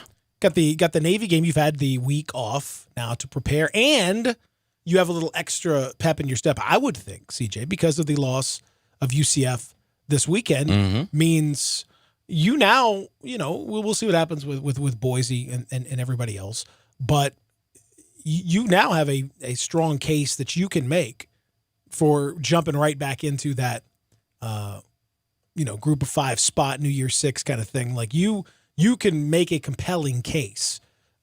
Good Navy team, good connections here. It was good hearing from Ken Niumatalolo earlier in the week and Mike Norvell as well on middays. They're both on middays. My family lived near the naval base over there in Millington. And so there's going to be a lot of Navy people here. It's always a strong connection with the Navy here. But this is I think a real golden opportunity for Memphis here in a game with some exposure. Got that Thursday night national TV kind of thing. This I think opportunity is knocking here. This is that defensive test right here. This is one of them on this season. Defense has looked really, really good so far up to this point. Navy, a team that has given the Tigers defense problems, that triple option is hard to stop. Thankfully for Tigers fans, they had that bye week. So I'm assuming they've had a week and a half, 2 weeks, because the game is Thursday, a week and a half to really work on their assignments on that triple option. This defense is going to be capable of, I want to say, carrying the Tigers this season, but certainly doing a bit more than simply pulling their own weight. This is a game for them to showcase that. This is a game for them to showcase their ability to stop the run and force Navy into uncomfortable situations. And if you can do that, surely your offense can get you enough. We saw them win a game 15-10, for Pete's sake. Your offense can get you more than 15 points. And they've looked explosive on the offensive end. Now, granted, they've played Southern and South Alabama, not two juggernauts, but they've looked like, hey, you know what? We can make some plays. We're still Tigers offense of old. And if you have that plus a good defense, now you can say you go into that UCF matchup or you go through the rest of conference play with a little bit more pep in your step, a little bit more confidence, feeling like, hey, this is ours. This is ours to lose this year. And that's great for the Tigers. I think it's interesting to note yesterday UCF announcing that they are playing games against Boise State, the home and home that everyone has been waiting for. At least those teams. Yep. BYU. I think it is kind of a group of five all-star type game, and now does this to me, CJ, this ramps up the pressure on the University of Memphis from a scheduling standpoint, because UCF, they held their line, said we're not gonna do 2-for-1s with Florida, any of that stuff, and in lieu of doing that, this is about as good as you can do. That will start in 3 years' time. So, I think this is if the University of Memphis wants to be considered continually in that group, and I think they've played their way into the discussion where they are in that best of the group of five on a fairly regular basis. They've played their way into that pantheon, but you gotta cement it. And if you continue to have schedules that are a step or two behind, then you're going to be at a disadvantage. If Boise State runs the table and they're playing, a higher level of team, if they're playing Florida States and then UCF even, you're going to have to bump it up a little bit. And I think kind of going down the line, it's been one of those things. I know Tom Bowen. We'll see what the Laird Veach wants to do. From a strategy standpoint, but it's something that Tom Bowen talks about, getting Power Fives on the schedule. But not every Power Five is the same, and a low level Power Five playing like a home and home with like Illinois or something. Purdue is 2020. Yeah, Purdue's pretty good. But I'm saying like down the line, as you start to really look and you put these schedules together and seeing what they're doing, you got to pick the right Power Fives, and if not, you got to try to get in this mix too. You got to try to jump in there and find you a BYU, Boise State. I mean, BYU is obviously some no love lost there with Memphis in the past. Somebody in that vein to be able to up your schedule a little bit if you want to be in this discussion on a regular basis. I think that'll continue to be a challenge. I think they've been working through that, but that's going to continue to be a challenge. I think UCF's kind of up in the bar here a little bit with what they're doing. I'm just looking through out of conference slate for Memphis, and it is Purdue next year, Mississippi State the year after that. Arkansas is in there, Missouri is in there, and there's 1 year, 2024, where they're still trying to get that out of conference slate. I'm just saying you've got to get another one. They need two. Yes, everyone's got the one. Boise State, for example, you've got your Florida State, but you also have one of these types of games. Okay, you're going to have. So you need a Power 5 game and a game against a group, good group of five. Yeah. So you're saying, hey, you got to play two Power 5s. Two Power 5s. You could do that too. Okay. But I would say it makes more sense to try. It's probably more beneficial for both sides if you can find this supplemental game along the way. Like, I think that makes it better for you. You want that schedule to be good enough to where you can point to it. And if you have a Mississippi State plus a BYU or a Mississippi State plus whoever, Boise, a good MAC team, a good Mountain West team, even potentially a good MAC team. Although I think probably you need to stick Mountain West as, I think you need to stay MAC maybe, I don't know. You need a little more profile than that. Okay. I think you really need to stay Mountain West, basically. Well, this goes to what the Americans should be thinking. And hey, or BYU. Let's get a Mountain West American challenge. I let's think get that absolutely going. Should do that. Let's get this going, and it'll help everybody from a scheduling standpoint because our good teams have that one Power 5 school on their schedule. It's hard to get Power 5 schools on the schedule, especially if you're good, especially if you are a Memphis or a UCF, where these teams could legitimately lose this game. It's hard to get them on the schedule. Let's partner with the Mountain West, and let's see if we can get good cross matchups as well, and see how that plays out, and see if there's some legitimate interest around the nation for something like that. See, okay, for example, if you look at if you look at the schedule that you've got from UCF coming forward, this is kind of what I'm talking about. They're out of conference schedule at the top end. Next year they play Georgia Tech, who's not great, probably a little better next year, but we'll see. North Carolina, same kind of thing, probably a little better next year. Florida International, whatever. But those are two Power 5s. Yeah. Okay. The year after that, you have Boise State and you have Louisville. Boise State, obviously, probably going to be in their usual spot. Louisville, presumably by that time, would be better, you would think. The year after that, Georgia Tech and Louisville. Again, two Power 5s. The year after that, Boise State, BYU. Again, two high-profile group of 5. Plus another team. There's still some spots that'll be filled out in their schedule, like in everybody's schedule. You'll see, how these spots end up coming to be. So that's kind of what I'm saying is, like, I think every year the idea needs to be, if you're a team if you're a high level group of 5 team, like for example Memphis, you need to be thinking like, okay, let me get that high profile. Okay, like next year, Arkansas State at Purdue, Martin at UT San Antonio. I mean, it's okay, but that you would like to upgrade on that San Antonio game, for example, or the Martin game. Maybe you want to keep a local. One of those needs to be upgraded. 2021, Nichols at Arkansas State, Mississippi State, UT San Antonio. Again, you got a home and home with UT San Antonio. You can upgrade on that. Yeah. That's the one where UCF has taken it to a different level. If that was home and home with BYU. I mean, even that, if that was home and home with a school like North Texas. If that was home and home with San Diego State. San Diego State. If that was home and home with, some even or a lower to mid-level power team. Like I'm just throwing like Indiana or something. If you throw that, if you have a Mississippi State and an Indiana, or if you have a Purdue and an Indiana, or okay, awesome. There we go. Now, fantastic. Now we're two. Now we're cooking of those out of conference games. We're cooking with fish grease. You've got in 2022, you got Arkansas State, North Texas, at Mississippi State, and North Alabama.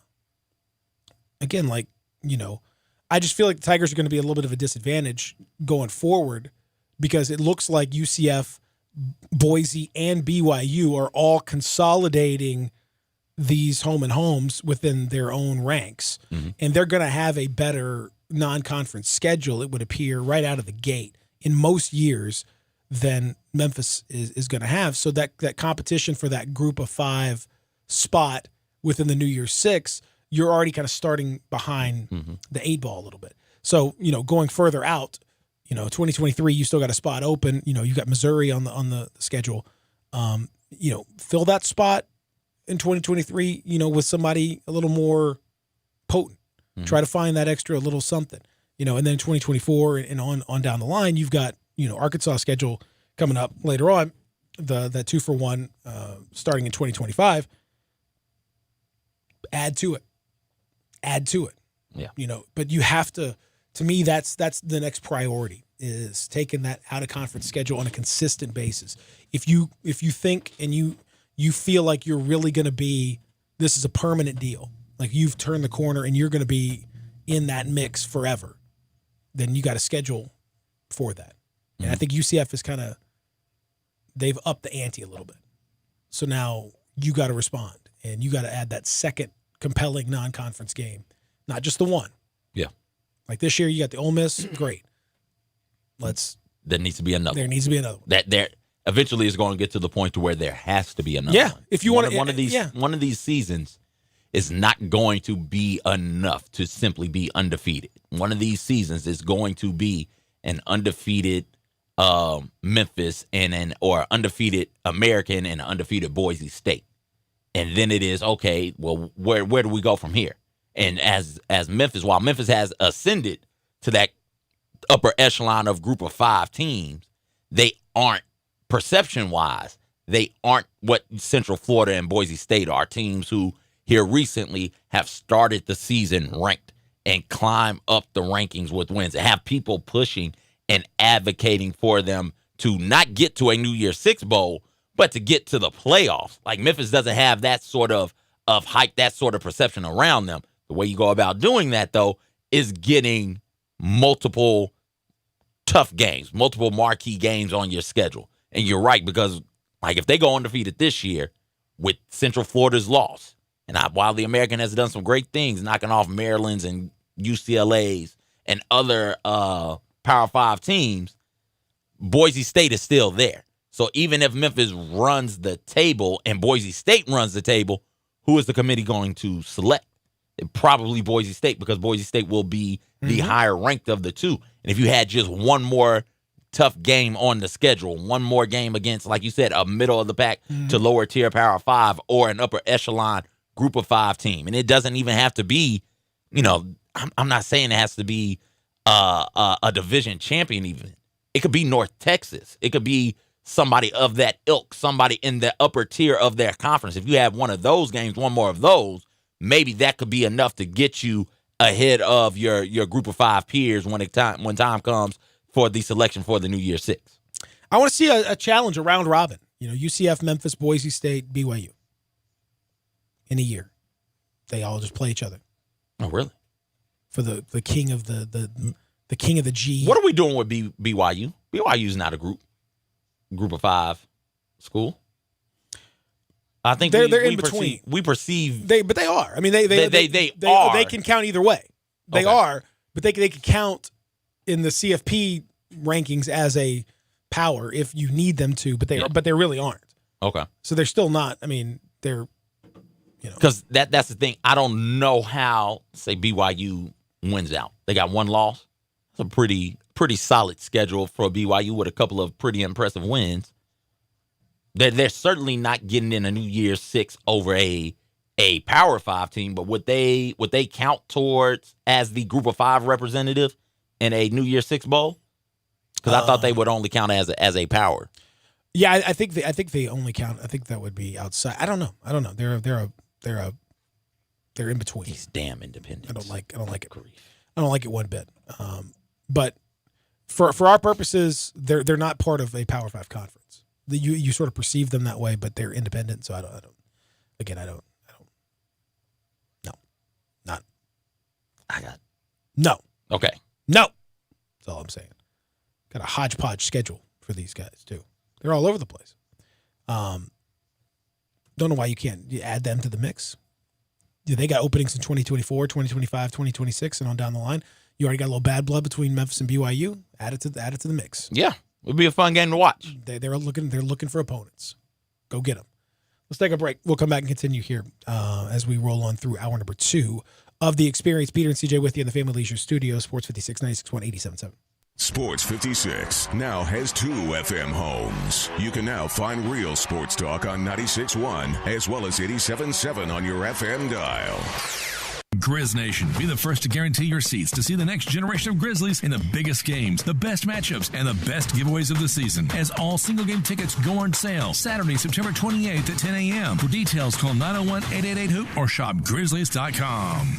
Campbell Clinic now offers daytime walk-in care, and you don't need an appointment. If you've got any kind of urgent break, sprain, strain, you can walk into any of their 5 convenient locations Monday through Friday from 8 until 4. There's no long wait you have to put up with the ER, and those doctors are really good, but they're not orthopedists. They're not world-renowned orthopedists who have come up with different procedures and written the manuals for them that are used everywhere in the world. And I'm not kidding you. And you can now see those doctors who treat the Tigers, the Grizzlies, the Redbirds. You can see them today without an appointment. And I'm talking Collierville, Germantown, South Haven, downtown at the Med Center, or even the Campbell Clinic Spine Center in Cordova. Now, if you've got something pressing, you got to go to work and you can bear the pain until the evening, there's Campbell Clinic After Hours. That's Monday through Thursday from 5 to 8 in Germantown, South Haven, even Saturday morning in Germantown. If you're injured, don't wait. Visit Campbell Clinic Walk-In Care or Campbell Clinic After Hours. So guys, how many of you are guilty of using your wife or your girlfriend's shampoo in the shower? Quite a few, I imagine. Have you considered the importance of using a product designed for your hair? Yes, men's hair. After all, your hair is different. Dove Men Plus Care has created a hair care range designed to fortify men's hair and give it the care it needs to stay strong and healthy. Do your family and your hair a favor and get your own products. Dove Men Plus Care for stronger, more resilient hair. Available at Walmart. Want to hear something amazing? Discover matches all the cash back you earn at the end of your first year automatically, dollar for dollar, with no limit on how much you can earn. Amazing. It's kind of like being showered with cash from above, which would also be pretty amazing. It's so amazing that millions of people a year are getting their cash back matched. They just can't get enough. So whether it's raining down on your head or raining into your bank account, it's your cash back, and Discover is matching it. Discover Cashback Match. What are you waiting for? Learn more at discover.com/match. Hi, this is Troy Five-Ash, owner of Five-Ash Roofing. It is that time of year where the weather is unpredictable, and given the recent storms, it's a good time to discuss insurance claims. So here's a few things you should know. Always hire a local contractor, because if you have a problem with your roof down the road, you want to be able to find him. Never allow anyone to pressure you into signing a contingency contract. They're used as sales tools, making you feel committed, and the truth is, those contracts are not worth the paper they're written on. Be careful of door-knocking salesmen. Some are reputable, but many are not. They canvass the neighborhood and tell everyone to file a claim, working their percentages and not caring if you file a claim, even when they know the likelihood of it being approved is low. Some will even damage your roof, hoping to convince the adjuster it's storm damage. That's fraud, and contractors have gone to jail for that. So do your research and know who you're hiring. Five-Ash Roofing, the official roof of the University of Memphis Athletic Department. Fair, honest, and ethical. 367-0050 or memphisroofer.com. Five-Ash Roofing, it's what we do. We're here for you. Dirt happens, as well as debris, dust, and damage. And when they happen to you, you need good, clean, fast service. You need Hilo Commercial Services. Hilo specializes in construction, commercial, food plant, and industrial cleaning with customized service just for you. Hilo is also an expert at high dusting to clean hard-to-reach places. When dirt happens, call Hilo Commercial Services, 901-277-6733, or visit HiloCommercial.com. Hilo Commercial Services, good, clean, and fast for you. Welcome back to the Peter Edmiston Experience with CJ Hurt. Here once again are Peter and CJ. Just a good old boy, never meaning no harm. They told you never saw, been in trouble with the law since the day they was born. Straight in the curve, yeah, flat in the hills. Someday the mountain might get them, but the law never will. Hey! The only way they know how. You know what show this is? That's just a little bit more than the Nope. love of life. But I'm rocking with this theme song, baby.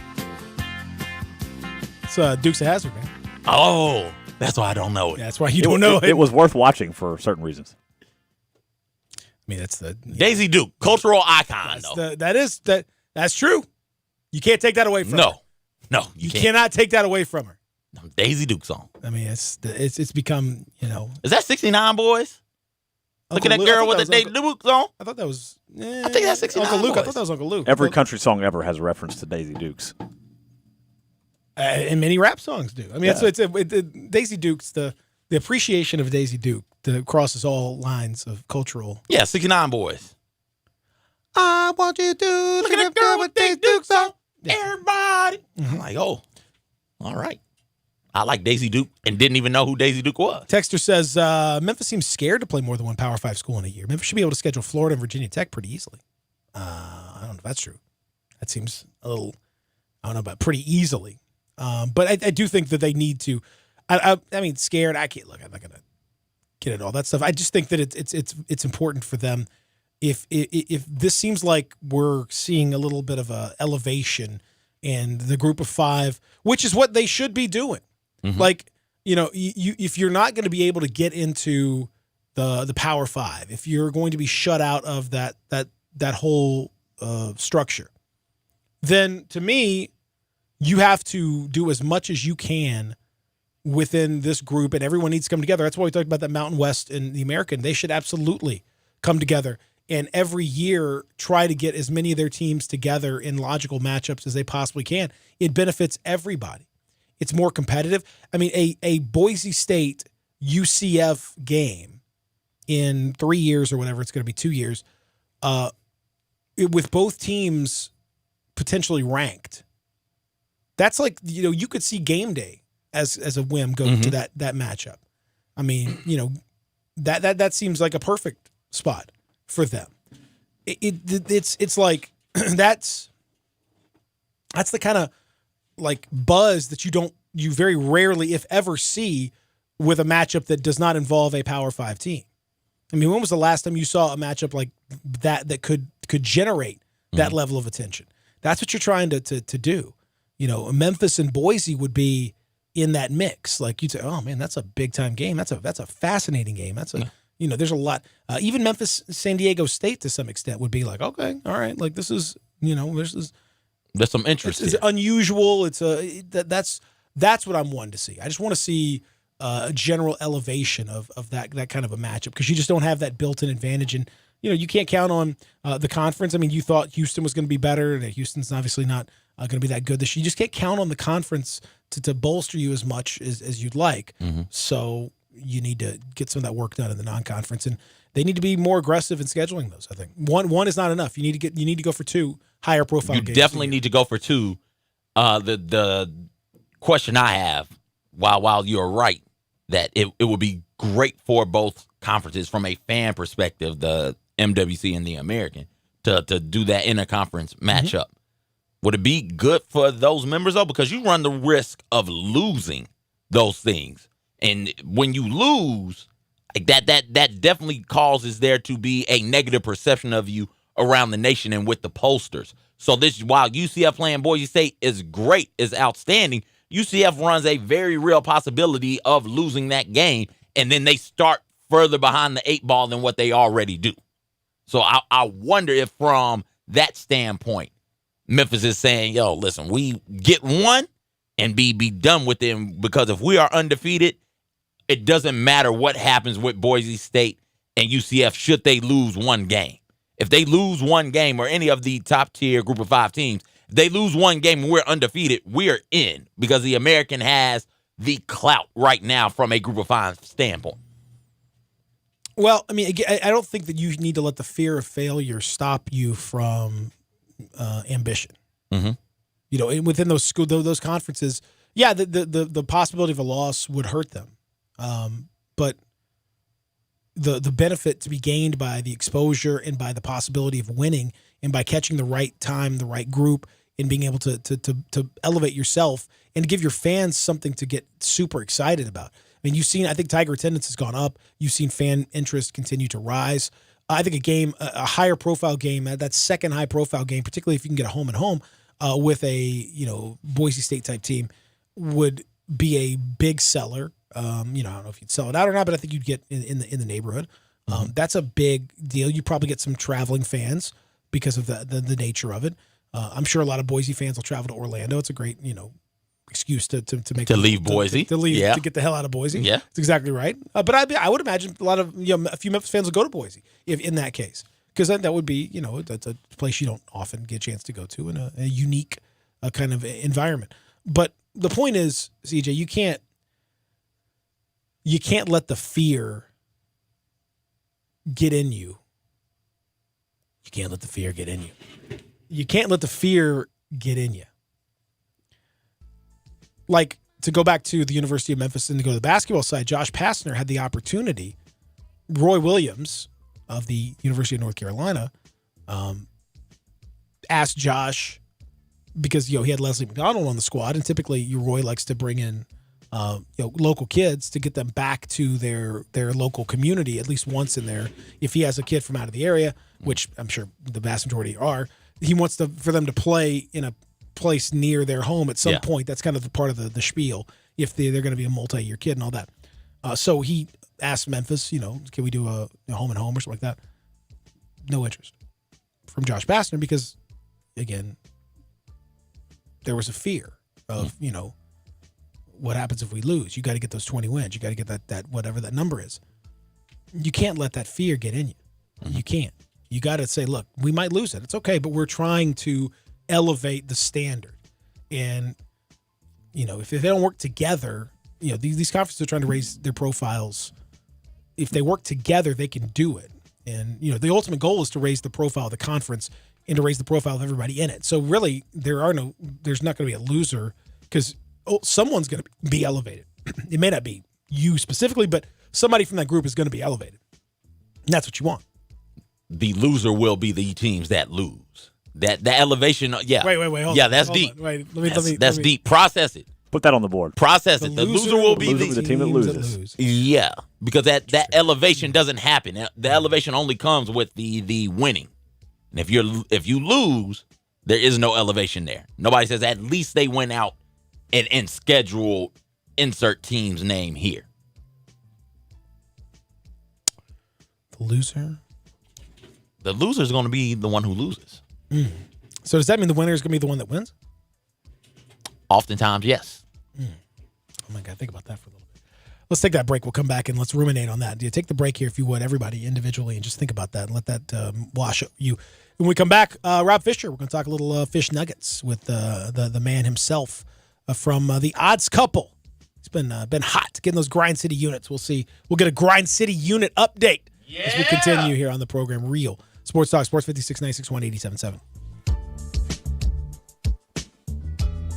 Hewlett & Dunn, nestled on Old Town Square in Collierville, has 4,000 square feet of the largest boot selection in 200 miles. International boot legends Luke Casey, Double H, Red Wing, Ariat, Justin, and Tony Lama. Hewlett & Dunn has rubber hunting boots by Dry Shod and recently has expanded the selection of safety work boots. Filson Hunting Gear, biggest selection in 3 states, and now carrying Duckhead. Western wear, hunting attire, jeans, belts, hats, and more at 111 North Center Street, Collierville on Old Town Square. You need to stop by Hewlett & Dunn? You bet your boots.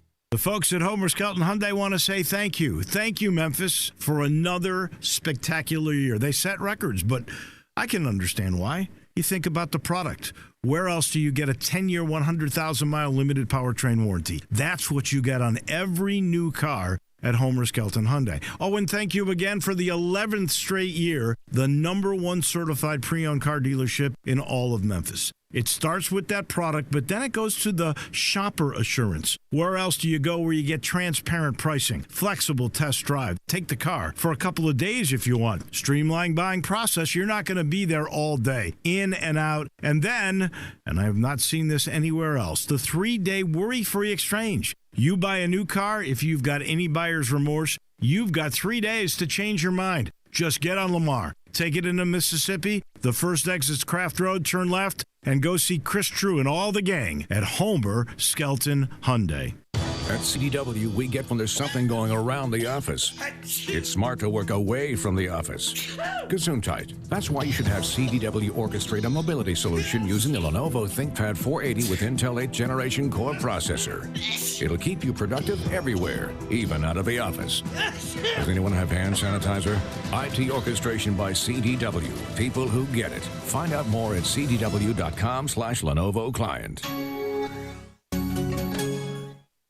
Get your gun, Nellie, and saddle up Penelope. It's Western Trading Days at Sunrise Buick GMC. Old-time trading prices on over 700 new Buicks and GMC trucks, and the Sunrise Used Car Corral has over 500 in stock. Branch managers have been told to cut prices to the bone, and remember, you can bring your car to Sunrise Service no matter where you bought it. If you're a good person with bad credit, SunriseMemphis.com will help you put one of your brand on these little fillies. Free hot dogs and Cokes at the Chuck Wagon. Western Trading Days going on now at all 3 Sunrise locations. We make it fun to buy a car again. Memphis, it's official. Crab King Seafood is where it's at. For the most flavored seafood and biggest plates, run to a Crab King's near you. Visit our Bartlett Cordova location at 7140 Stage Road or our East Memphis location at 5992 Knight Arnold Road. Starting this week, get 3 juicy snow crabs, 17 shrimps, 2 whole sausages, 2 corn, 2 eggs, and a large side of potatoes for only $43.99. That's right, $43.99. The price, the portions, the service is why Crab Kings is number 1. Make the right choice the first time. Make it Crab Kings. Come and devour our tasty snow crabs, king crabs, shrimp, salmon, and catfish. Enjoy Memphis' best tasting pastas with your choice of toppings. Visit our Bartlett Cordova locations at 7140 Stage Road or our East Memphis location at 5992 Knight Arnold Road. Crab Kings is open Tuesday through Sunday. For more information, Google Crab Kings Memphis or download the app Crab Kings, a Memphis original. You'll see the dedication in every single step. You'll see it in the smiles when smiles are hard to get. You'll see it in the little things that add up to success. The caring and passion are the things that we love best. Wolf Chase Lemon Brace is your Mid-South provider for orthotics and prosthetics. They are an ABC-accredited facility, and their practitioners are ABC certified. At Wolf Chase Lemon Brace, their services include artificial limbs, legs and arms, braces of all kinds, and custom molded inserts. You can call them today at 901-507-7821 for their location on Highway 64 in between Germantown Parkway and Appling Road, or visit them at their new location in Jackson, Tennessee. That number is 731-660-5900, or visit them on the web at wolfchaselemonbrace.com. Dedicated our life to yours. Wolf Chase Limb and Brace. The Spirit Shop is having a broadcast all day Wednesday from 10A to 6P. The Spirit Shop is literally pulling out all the stops all day with Sports 56. Sample all your favorite bourbon, beer, and wines. We got a food truck. Come win lots of door prizes. Tickets to the U of M Navy game, $50 gift cards to Neil's Bar and Grill, $50 gift cards to the Butcher Shop, 4 rounds of golf at Wedgewood, including the cart. Make the Spirit Shop your liquor, wine, and beer oasis. 4848 Poplar. We are Sports 56, WHBQ Memphis, WIVG-FM Tunica Memphis, and WPG-FLP Memphis, Flynn Broadcasting Stations. Welcome back to the Peter Edmiston Experience with CJ Hurt. This hour is brought to you by Acura of Memphis. Here once again are Peter and CJ.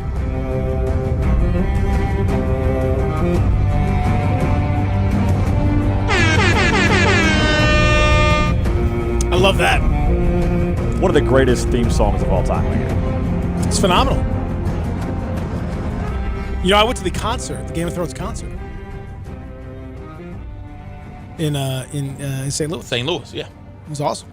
I may go to the Orpheum's got somebody coming through. Harry Potter and Chamber of Secrets is coming through.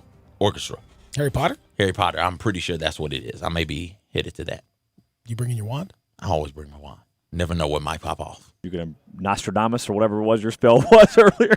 Patroniamus. Patroniamus. Patroniamus. Well, joining us now is probably a fan of Game of Thrones. I don't know. Seems like it would. He seems like he would be, but he might not be. I don't know. We're going to pit it on him anyway. Sure. I'm a huge fan of Game of Thrones. Rob Fisher joins us now, host of Fish of Thrones, podcast about Game of Thrones. Is that true? Is that I may have just made that up. No, that was just made up. Oh, yeah, okay. I'm not a fan. Not a fan. What? Huh. Yeah. Join the club, Rob. You saw it and you're not a fan? No, never saw it. Oh, never well then saw how can you not be a fan? You're just ignorant. Well, I don't think that's very nice. It's not a very nice way to say hello. I don't mean ignorant in general. I just mean ignorant of Game of Thrones. That's all. Oh, okay. Well, I guess that's true. Yeah. Yeah, it's like if you. I mean, about it. am I a fan of I don't know, Bluff City Law? I haven't seen it, so I'm ignorant of it. I'm not. Good. It was a good debut. Good debut of the Bluff City Law. Did you watch it? Of course I did. It's today. This is debut week, man. I got about 5 hours of television a night that I'm recording. I forgot. Fish. For those that don't know, Fish is a TV maven.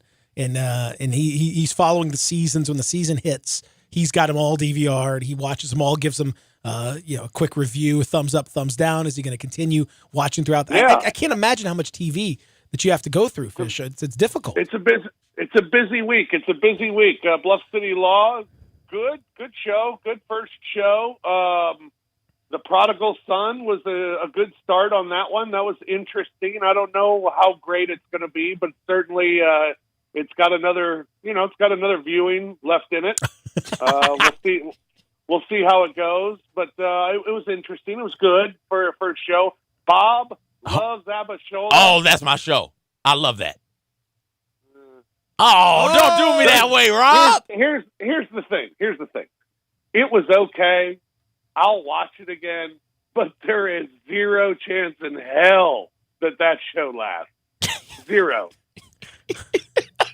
Some shows are just DOA. You could just tell right out of the gate. It's not. Does it get more than gonna happen. 14 days, as Mr. Robinson did not get? It'll get more than 14 days. Okay. But it's not going to get more than a season. I mean, this is one of those shows. In about 3 weeks, they might be running 2 shows each time. Yeah. Just let's get this out of here. Let's knock out. Let's get this inventory out of here. Right. Exactly. Everything must go. All right. So, Fish, what's the Grind City unit update? I'm up 65 units on the year. Ooh. What's Lang doing? Lang is killing it, man. Lang is up 107 units on the year. 107 units? 107 Grind City units on the year. Yeah, that's Lang Whitaker for you. Where do you exchange those? Of the odds couple. Where do you exchange those? I don't know. I'm still trying to figure that out. Lang's going to try and be able to let us use these units in the gaming industry. Maybe we could use them. Yeah, I think that's where I'd like to use them.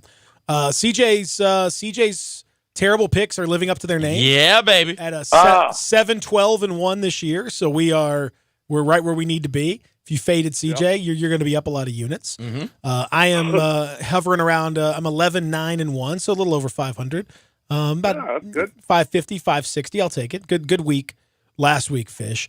So this week, obviously, we got to start with tomorrow night. Navy. How about Coastal Carolina last week? Hey, Coastal was Daddy. Daddy loves Coastal Carolina. Coastal's been good to Daddy. That was easy money. That was easy money. They covered by 1 million against a terrible UMass team. And my App State pick was a solid one. And they play each other this week. It's difficult for my heart. Coastal and App play each other. It's two teams I love. It's from a gambling standpoint. So it hurts. You should probably make one of them your new team. It's like mommy and daddy fighting. It just hurts. It hurts to see. Anyway, Navy and Memphis, Fish. Memphis, a 10.5-point favorite against the Naval Academy in a series that typically is pretty close. That's a lot of points. That's a whole lot of points, especially when it's actually been one-sided. And I looked at the numbers on this one and really like Navy this week.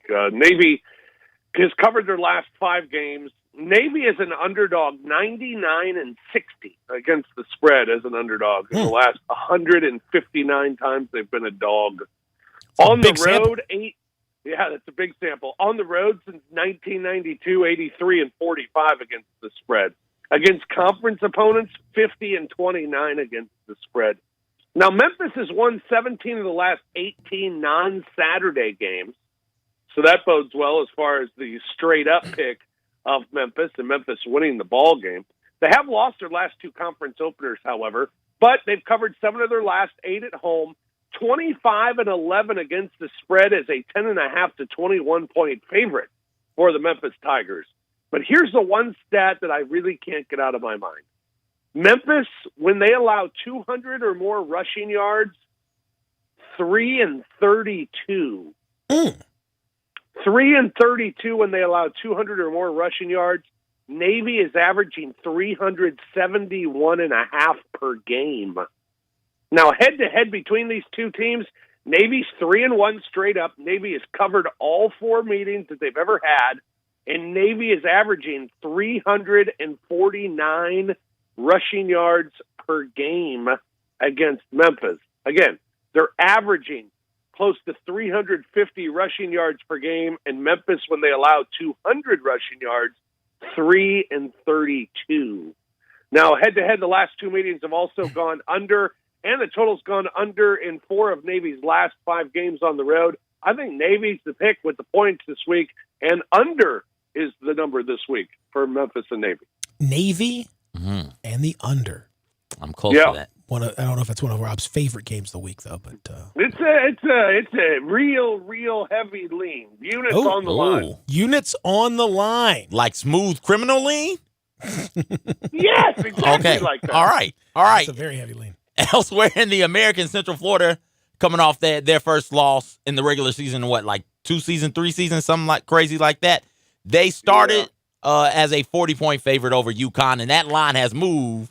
Central Florida now a 44-point favorite over UConn. Is there anything that UConn could do to avoid this shellacking they're about to receive?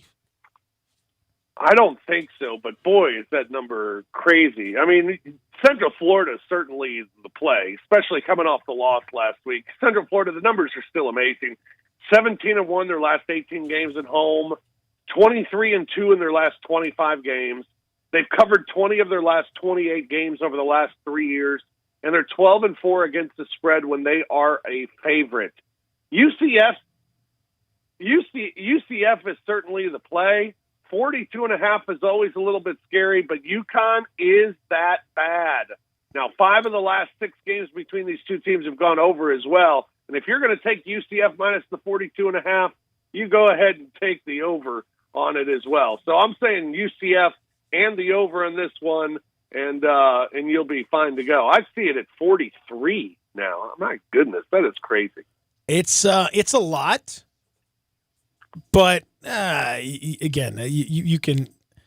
UCF has no problem pounding teams, and all they beat everybody by double digits, and they've been scoring 40, 50 points. And they're mad. And last week. They're mad about last week, and I think I'm not really that scared about the 42.5 in that matchup. No, I think that there are some teams that you're okay with giving up big points in that one.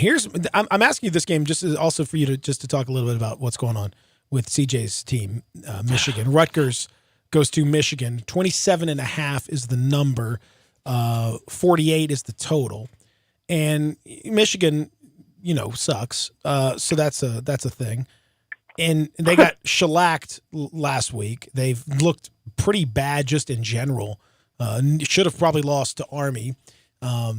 Didn't even look that good against Middle in week 1. And Jim Harbaugh's seat is a little hotter than it was. Michigan 0-3 against the spread this year. Rutgers also not very good. But, are we first of all, the game just in general, Fish, but then are we should Michigan just be sticking with Harbaugh no matter what because he's the best guy they've had recently, or are we seeing the end of Harbaugh's run? I think he's still fine. I mean, they are still winning games, but Brady Hoke won games too. Mm-hmm. I mean, and you keep seeing those. Rich Rod won a few games. No, Rich Rod didn't win anything. He won a few. No, he didn't. He had 1 year. No, he didn't. Did he win 11 games? He won like 7 games 1 year. Rich Rod didn't win anything. You about to make me put on this cape, and I didn't.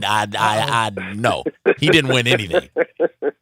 We're talking Ole Miss. It's wavy. Him. Uh-huh. He didn't win anything. I walked in and heard Rich Rod. What's going on here? He didn't win anything at Michigan. He had 7-6 season. He was one of the best coaches in Michigan. He was? Uh-huh. Oh, okay. Well, Rob, will you talk? Rob, we're talking to Rob Fisher here, Peter. We don't have time for your nonsense. We got a limited amount of time with this man. I apologize, Rob. I didn't know Peter was going to hit you with his Peter nonsense. Okay. Continue your thought, though. Well, the problem with Michigan hasn't been, they looked really bad against a good Wisconsin team. The problem's been they've looked bad all year. I mean, the turnover problems, the not being able to really protect the football has been a problem, and so now you wonder, are they going to be changing things up as well? And it hasn't changed. I mean, it's been very consistently bad football this year. Now against Rutgers this week, the number at 27.5, Michigan favored by 27.5. The total at 48 points. Rutgers has covered the last 2 meetings with Michigan. Michigan's won both games, but Rutgers covered the last 2. Michigan is 9-1 straight up in their last 10 games at home. But again, Rutgers has kept it closer than the total. Now, the last 5 matchups between these two teams have all gone over. So over is the play this week for Rutgers and Michigan. And if I had to give a slight lean, might go Rutgers just because they have covered the last two meetings with Michigan. And it's a big number for a team that just really hasn't played good football yet. So Rutgers slightly, but over certainly like that one. I got Rutgers on the board because, like you said, Rob, Michigan, the turnover problems won, and they just haven't. I got that at 27.5. I think you've. 27. I think you're, trying to.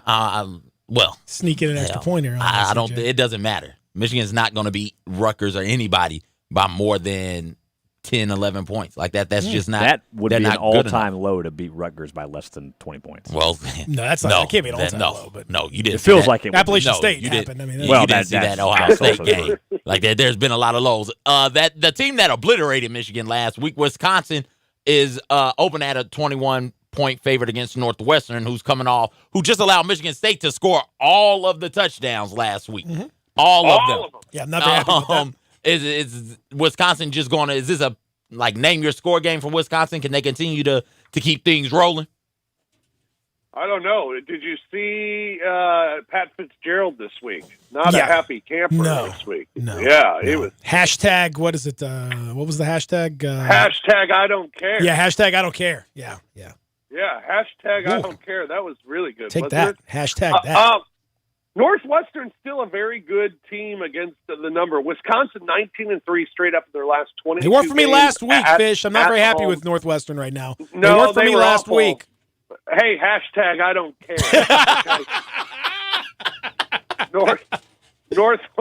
Northwestern 85-57 against the spread on the road, 60-38 against the spread when they play on turf, 9-2 in their last 11 games on the road straight up, and they have covered the last two meetings with Wisconsin. They've been a covering machine. 5 of the last 6 have gone under as well. I don't like it because of how good Wisconsin has looked, but Northwestern at least appears to be the play. I'd give the slight lean to Northwestern because they are a winner when it comes against the spread, despite the fact it didn't work out last week for Northwestern. I like Northwestern this week against Wisconsin, getting the points, getting a lot of points, and also the under total in this one with Wisconsin and Northwestern this week. Now, what do we do with Houston, North Texas?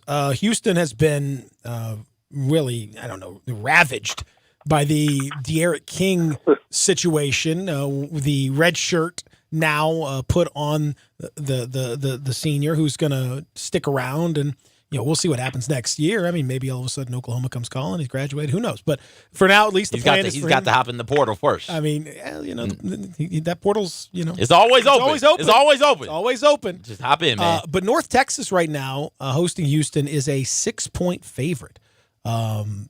This line obviously has changed a lot. The situation has changed a lot since we thought about this a week ago. What do you think here? First of all, I never thought you would start a sentence with something about Houston and North Texas. Well, Let's look at Houston and North Texas. Only because of Houston's shenanigans this week, Fish. Normally, I wouldn't. Well, listen, I do spend a lot of time lurking on the bottom part of the board because all the checks. That was degenerate gambler question. Is what that came out like. But I really want to talk about the De'Aaron King situation because it's a fascinating. Well, it is fascinating. In Houston, it hasn't been. I mean, even with him, and he's dynamic, they haven't been great. No. I mean, heck, before this happened, they came out as a 3-point favorite in this game. Mm-hmm. 3. That's it. Yep. And now it's 7 for North Texas. I don't have a lot on this one, other than North Texas has won their last 5 games at home. Maybe over is the play. The over, 5 of Houston's last 5 games on the road have gone over. Houston, 8 of their last 11 games overall have gone over. The total's gone over in 11 of North Texas's last 15 games. So over, both teams playing the over a lot here recently. So maybe the over is something good. I don't have. This is one of the 3 games this week. I have no play written down. Houston, North Texas. No play. I love finding. No play. I love finding this. So way to go. Maybe Way to that's find good. the no play. I guess we're gonna start hunting for these now. I want number. You want me to go? You want me to go ahead and give you the other one? No, I like to find him. It's like Minesweeper. I want to find him.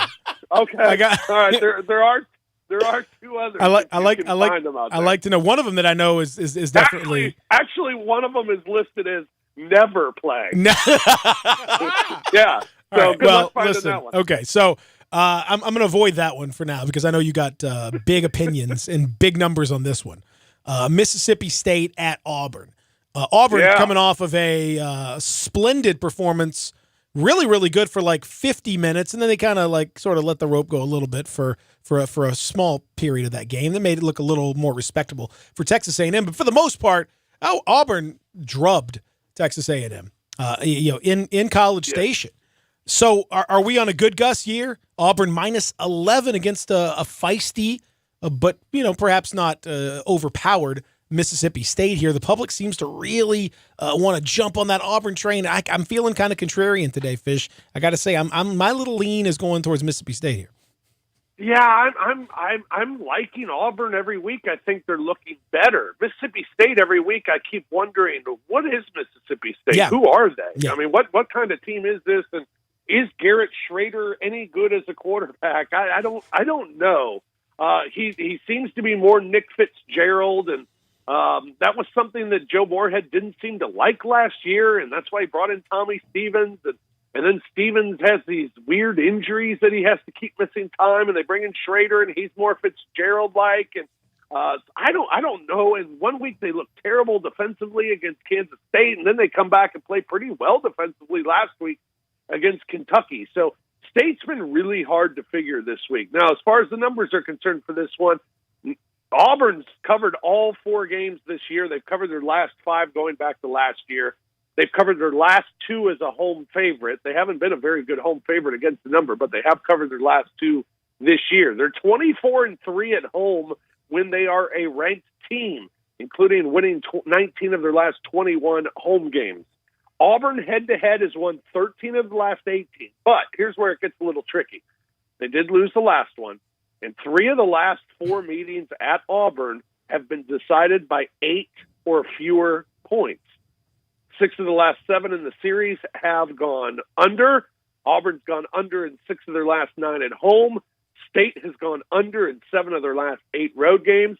I like the under in this matchup, and I guess I would lean towards Auburn, but that's just more of an eye test pick more than anything because the numbers kind of even out for both of these teams here. So I like Auburn, but I'm kind of with you. The Auburn pick scares me, and it feels as the week goes on that State might be the smarter play.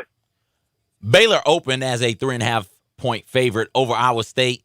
Now they're 3-point underdogs. Are you Baylor and Iowa State? Are you searching? Yes, I am. Yes, I am. Very much so. Very much so. I'm looking for it. That's amazing. Oh, is that the never? I'm as shocked. No, I'm as shocked as anyone. That's great. I was looking for it because when I saw that line moving, I was like, "Oh, this is probably the never South play." Alabama and Louisiana Monroe are going at it in a fierce rivalry game. Fish. Is it Akron, UMass? Because they're playing also. They're hurling them hash browns around the field also. So what do you got? Baylor, Iowa State. Let's get back to Iowa State Baylor before we move on to the never play. But I'll say you're in the neighborhood. Yes. Yeah. No, Iowa State Baylor is one of my strong plays of the week. Actually, Iowa State 20-9 against the spread over the last 3 years, 9-3 straight up over their last 12 games. 8-1 against the spread in weeks 5 through 9 over the last 3 years. They've won the last 2 meetings against Baylor straight up. They've only covered one of the 2, but with such a small line, if they keep that winning streak going, they're likely to cover this week, or they would cover this week. Baylor's 5-0 straight up in their last 5, 5-1 their last 6 at home.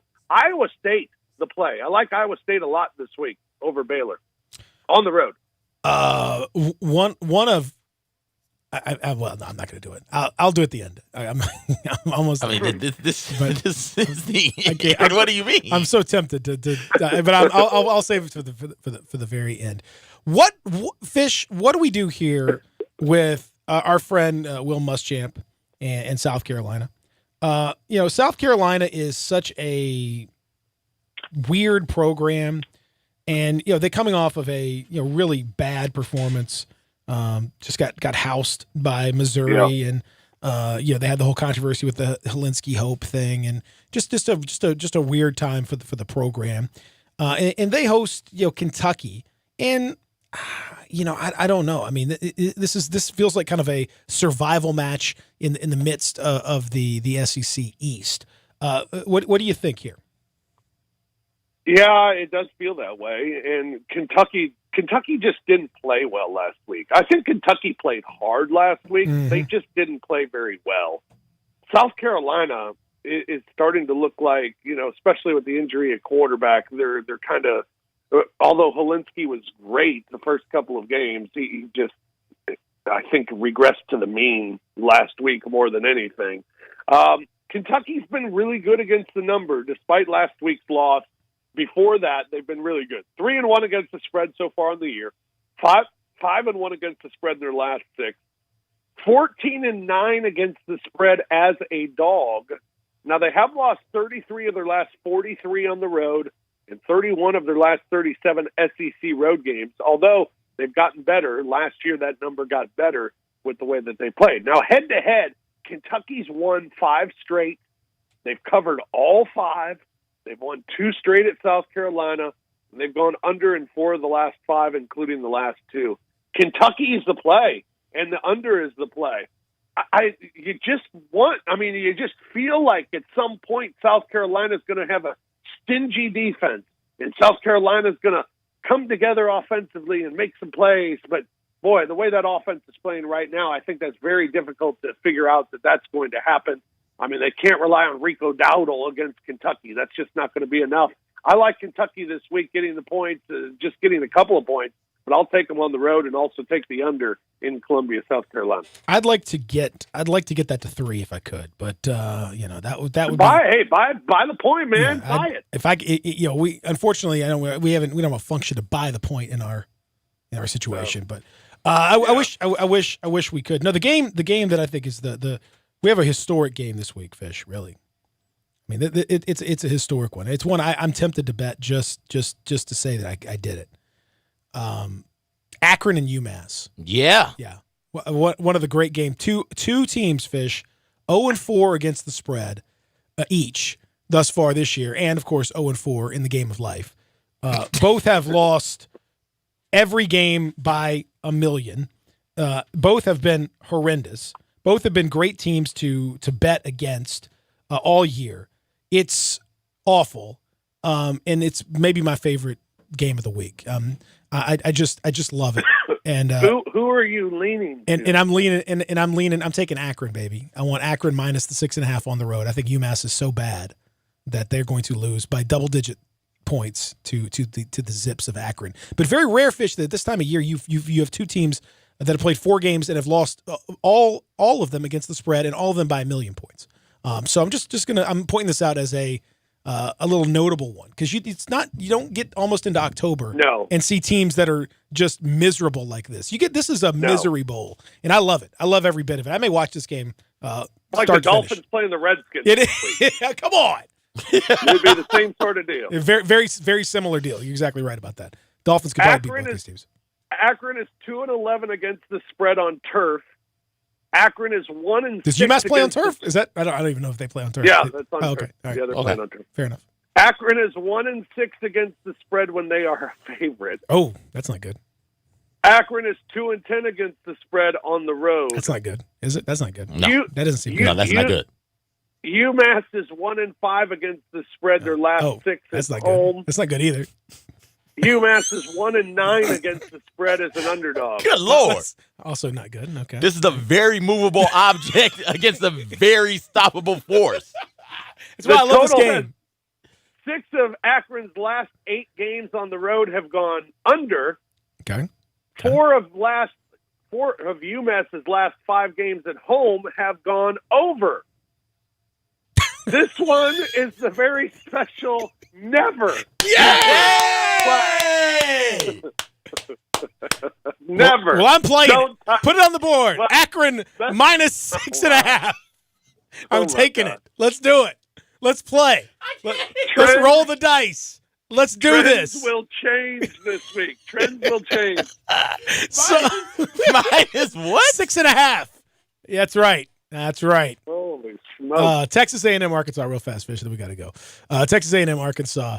A&M a 23-point favorite. Arkansas coming off of the debacle where they paid San Jose State $1.5 million to beat them, and so they did. This game, good news for Arkansas is it's a free one. This beatdown will be free, but it probably will exist in Jerry World. In fact, they're probably going to make a little money going to Jerry World and seeing this. Does A&M take out the frustration of Auburn on Arkansas in a big way? Well, they take it out because they're a much better team than Arkansas, as are most teams, all teams in the SEC. Arkansas has lost 12 straight SEC games. In 19 straight SEC games, they've allowed more than 24 points. In 19 straight against the SEC. They're 7-30 against top 25 opponents as well. A&M 4-1 against the spread in their last 5. They've won 7 straight games in the series. Now, 3 of them have come in overtime. I don't think that's going to be the case this year. They've won 5 straight games in Arlington as well. Love A&M. Love the under. Arkansas under in 5 of their last 7. A&M has 3 games go under so far this year. So A&M and the under, no problem with the points. There you go. All right. Fish, as always, tremendous fun. More from you on the odds couple tomorrow, right? That's right. It'll drop tomorrow, the odds couple, Lang Whitaker and myself on Grind City Media. Check it out where you get your favorite podcast. Extremely excited. And by the way, Fish, Monday, Media Day. Monday is Media Day. Yes, I got to get a haircut on Friday, and I have to shave before Monday, and I have to kind of figure out who's on the team. Okay. So, yeah, Okay. Well, listen, I'll help you. I got big plans this week. Let's talk. Let's talk later in the week, and we'll go over the roster. How about that?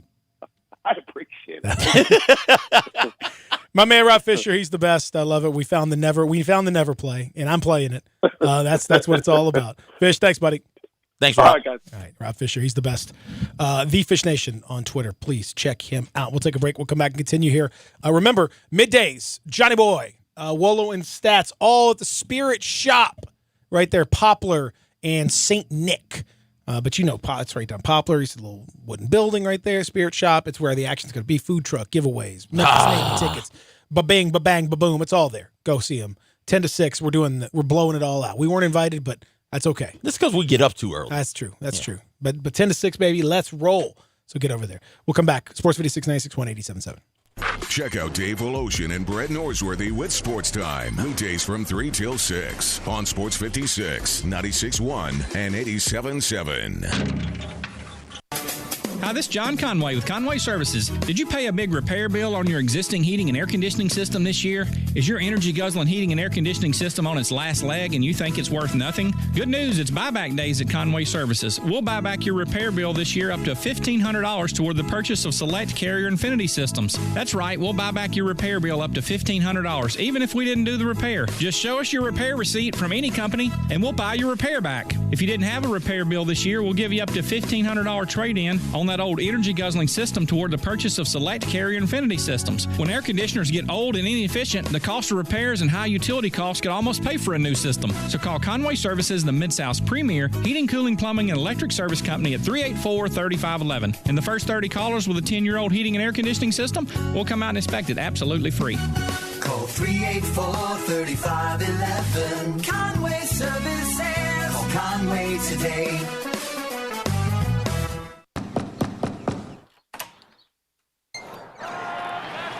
Bases loaded here at the top of the ninth.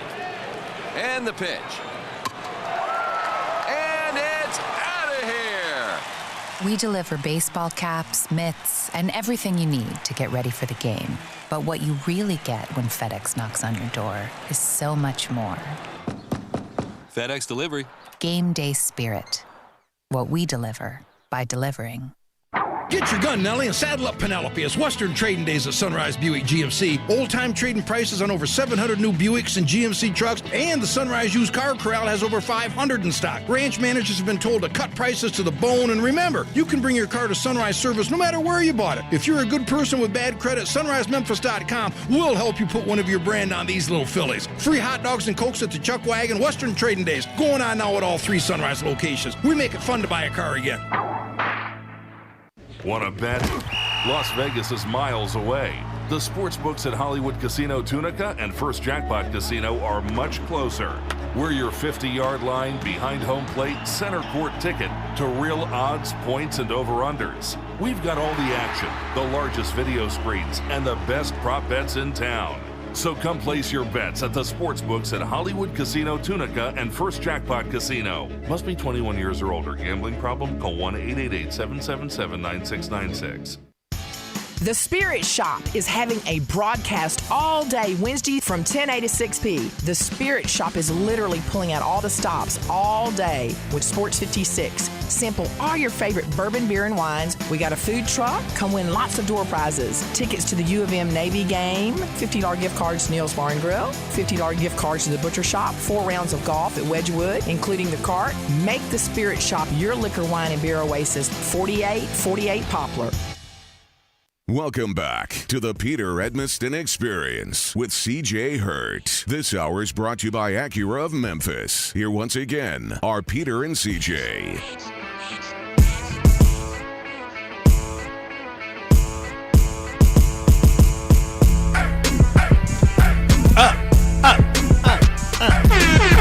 So no one told you. Get it. Get it. No one told you. No one told you.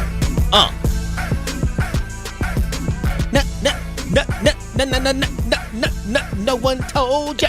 Does this have the singing in it, Austin? Oh, here it is. What?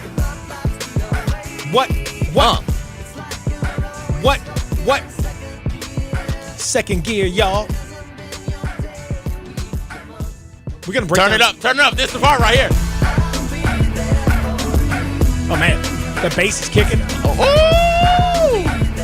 Get them Daisy Dukes, girl. Get it. Get it. Only girls in the Daisy Dukes. That's all we want to see. Not you, Lester Quinones. No, girls. I said girls. Didn't I say girls? I mean, Lester can do his thing, but don't want to see it. Not really. Not my cup of tea. I can already see another dispute coming with Warner Brothers here in a second. It'll be fine. I've won 6 of those over the past couple of weeks, though. You've won? I have won. They are not coming after my videos. Austin is 6-0. I'm 6-0 against Warner Brothers and Sony Music Entertainment. Don't you mess with almond milk, baby. Don't come after me with your muting your video for copy. Man, have you heard Peter and CJ singing over the top of those? You know that ain't the real thing. It's not even close. Exactly right. Now, we can break. Is that a Sony song? No, I've gotten warnings from both. We're going to break down this Akron UMass game. Okay, let's go. I know right now that UMass is the worst defense from a purely number standpoint in the nation. Good for them. The Akron is like 111th, 112th, so this is not going to be a competent Akron 112th. This is not going to be a competent defensive showcase. And offensively, they're just as bad. Like both of these teams, this is weakness on weakness. Like I said, this is the remarkably movable force against a really stoppable object right here. Yep. Headline, UMass football, welcome to rock bottom. Through 3 games, UMass is worse than the lowest of any fan's expectations.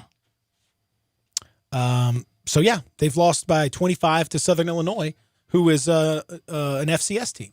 Yeah. That's why I feel very confident. The old Akron is terrible. Salukis, they came into Oxford last year. Which is why we loved Coastal last week, and we love Akron this week. We're gonna bet against UMass. As even hard if it's Akron, as hard as that road will. You know what? Let's do it. Let's just do it. I mean, I get it. I get that it's UMass, but Akron is slightly less bad than UMass is. Only slightly, though, Peter. Again, what does it even mean for them to be at home? Who, UMass? I don't know. Nothing. I mean, what's the over-under on fan attendance? 500? 280? I don't know. I'm just saying. Can they contain Cato Nelson? Can they? Probably not. Akron's quarterback? Cato Kalen? Can they do that? K.O. Ken? Can they contain him? No, I don't think. Surely K.O. gets loose in this game. Man, I'm excited about this one. You should be. This is terrible. We all should be. This is the worst game in a long time on the board. So just if you want to watch the worst football game imaginable, this might be it. UMass has a capacity of like 17,000 in their stadium, by the way. Mhm. They used to play certain games in Gillette Stadium. I could not imagine how barren that looked. Here's a fun. Other speaking teams' of- fans will go. Speaking of bad football, and then they're not playing this week, but Tennessee. My man David Ubben from the Athletic, who covers Tennessee for the Athletic, said he put this out there. This is cool. Jeremy Pruitt has now lost more games by 25 points in his first 16 games than Philip Fulmer lost in 16 seasons. Phil was a okay coach.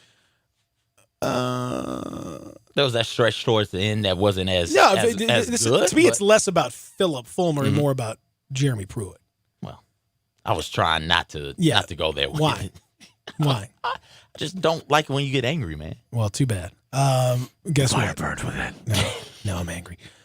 Jeremy Pruitt sucks, and so there's that little tidbit there for you. That's a tidbit I uncovered in my recent viewings of Tennessee football. Just a little tidbit. Nugget That is some deep analysis. That's the analysis I came up with. Just a Peter Pearl. Yeah, right there. And you know what? The next team is probably going to beat them by 25 or more points next Was time that around. a Peter Pearl or a Peter Busta? Which one are we going with? I think it's Peter Pearl. Okay. The Peter Buster is a different thing. Yeah. It's okay, totally different thing. No question about it. Next game up is Ugga, isn't it? Uh-huh. Oh God.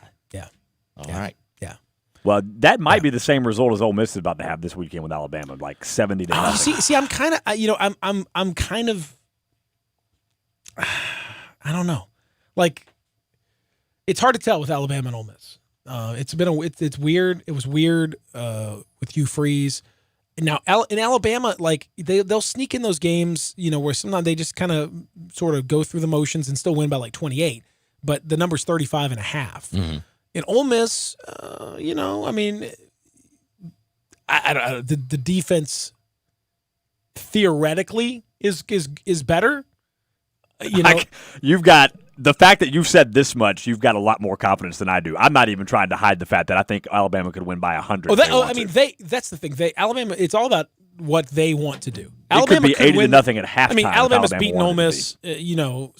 Was that game they won like 62-3 because they just came out and 66-3, Yeah. 62-7. Those are the past 2 years. Okay, all right. I'm apologizing. We understand. McConaughey over there. All right. My Let's bad, go.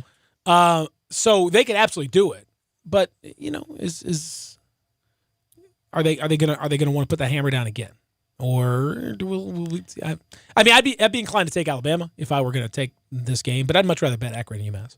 You should bet Akron and UMass, and I think the answer to will they want to is yes. I'm not quite. Nick Saban sure. is that level of petty. Yeah, he still remembers 2014 and 2015. Yeah, that's historic because that's something that's never happened, and you made history on Nick.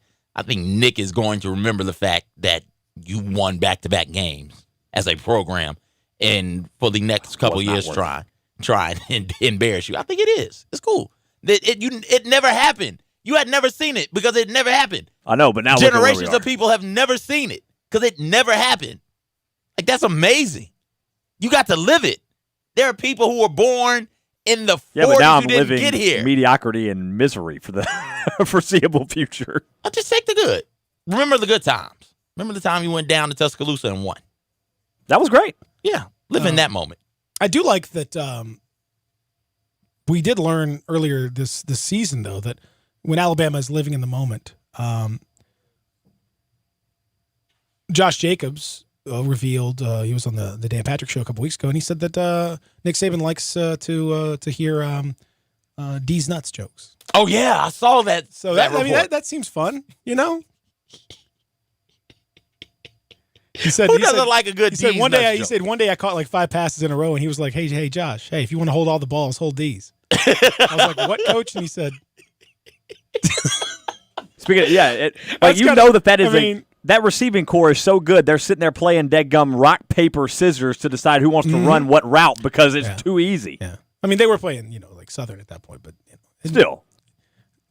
It'll probably be easier this week. Yeah, it'll probably be. I'm saying the secondary for Ole Miss will probably be able to do it even if they can throw their third string guys out get there. any pressure on the quarterback? Probably this week? not. If they can't get pressure on an offense that was ranked 121? Well, to be fair, Alabama, if there's one thing, their offensive line has been a little, by Alabama comparatively speaking, not as strong. We have Alabama standards here, and we have Ole Miss standards here. Yes, this is just they're obviously extremely good. There's no question. The sad part about it is Ole Miss's offensive line being the worst part of their team is that our head coach was an offensive line coach. I don't think that's true. No. That's definitely true. That's what he did before. I think that the worst part of the team is the defensive line. The defense has been the only thing that kept us in games. That line hasn't gotten pressure. That's the thing. When you when you give quarterbacks all that time, they still their defense has still been the best part of their game. Their offensive line is letting everyone through that wants to get through, and that's everybody. And that's the whole defense could get through that offensive line. Well, it's going to be bad. That's all. I can it's say. going to be terrible. It's going to be bad. Actually, Mike Brewer came up to me yesterday and he said, "You're working the game Saturday, right?" I said, "Yeah." He said, "I'll make a rare exception for you being at work." He said, "After halftime, if you want to get a six-pack, you can. It's going to be pretty bad." Yes, a noted Ole Miss fan himself. You can hear that game right here on Sports 56. Unfortunately, I told Eli I was going to try to pay him off and maybe cut the broadcast at halftime. Yeah, we may try to censor. Can you censor some of it for Ole Miss fans? Just beep, play some nice. You would censor the whole damn game. Maybe just cut in some nice music, like some gentle music, sort of plays to kind of. The only time I think I'm going to hear touchdown Ole Miss is in the pregame countdown. Yeah, just play some highlights from previous play games. Some highlights. Just 2015. Let's pretend that's the real game. Yeah, that's right. We'll check back in on the real game in a second. It's 85-3. Right we're not coming back. And we're coming back. We're gonna hear. Listen, let's replay. We're gonna start the Blue and Gray show early. Here you go. That is lots of fun right there. Let's take a break. We'll come back and before we do. Whoa! Break, Whoa! Before we take that break. Wait a second. Yeah, 3rd and court, baby. Memphis' Diner. A new play. 3 and C. 3 and C. I like that. 3 and C. 3rd and court. Located at 24 North BB King Boulevard. It's great. I told you guys about the grilled cheese sandwich. I talked to you guys extensively about the milkshakes. You know they do breakfast? Oh, the breakfast is so good. Pound cake French toast, people. Blueberry cream, powdered sugar, syrup. Who doesn't like that? You get the buttermilk stack as well. The standard is only $10. You get 2 eggs. Any style, your choice of protein. You got the potatoes, wheatberry toast, or a biscuit. Breakfast there is so good, and everything there is so good, especially the milkshakes. I know I talked to you about them before, but let's talk about them some more. Who doesn't like a good milkshake? Who doesn't want some of the Elvis? That's vanilla ice cream, Reese's Cup, banana whipped cream, and you can add bourbon to it if you're into that type of thing. If you're feeling a little frisky, it's great. It's right there off BB King, which used to be 3rd, but it's right there off BB King and Court. You go in, you sit down. It's a great place to kick it, watch some of the game. And people watch. They got the big open windows with comfy, living room chair type situations, almost like a lounge. You go in, you sit down, order you some food, get you one of those adult milkshakes. You sit down, you people watch, have a blast over there at 3rd and Court. Again, that's 24 North BB King Boulevard, Memphis, Tennessee, 38103. Gave you the zip code. Zip code in there too. Gave you the zip. Just in case you were confused. If you wanted to send a letter to him. Go get that zip, baby. All right, fair enough. Let's take that break, come back, and wrap it up here. Sports 56, 96.1, 87.7.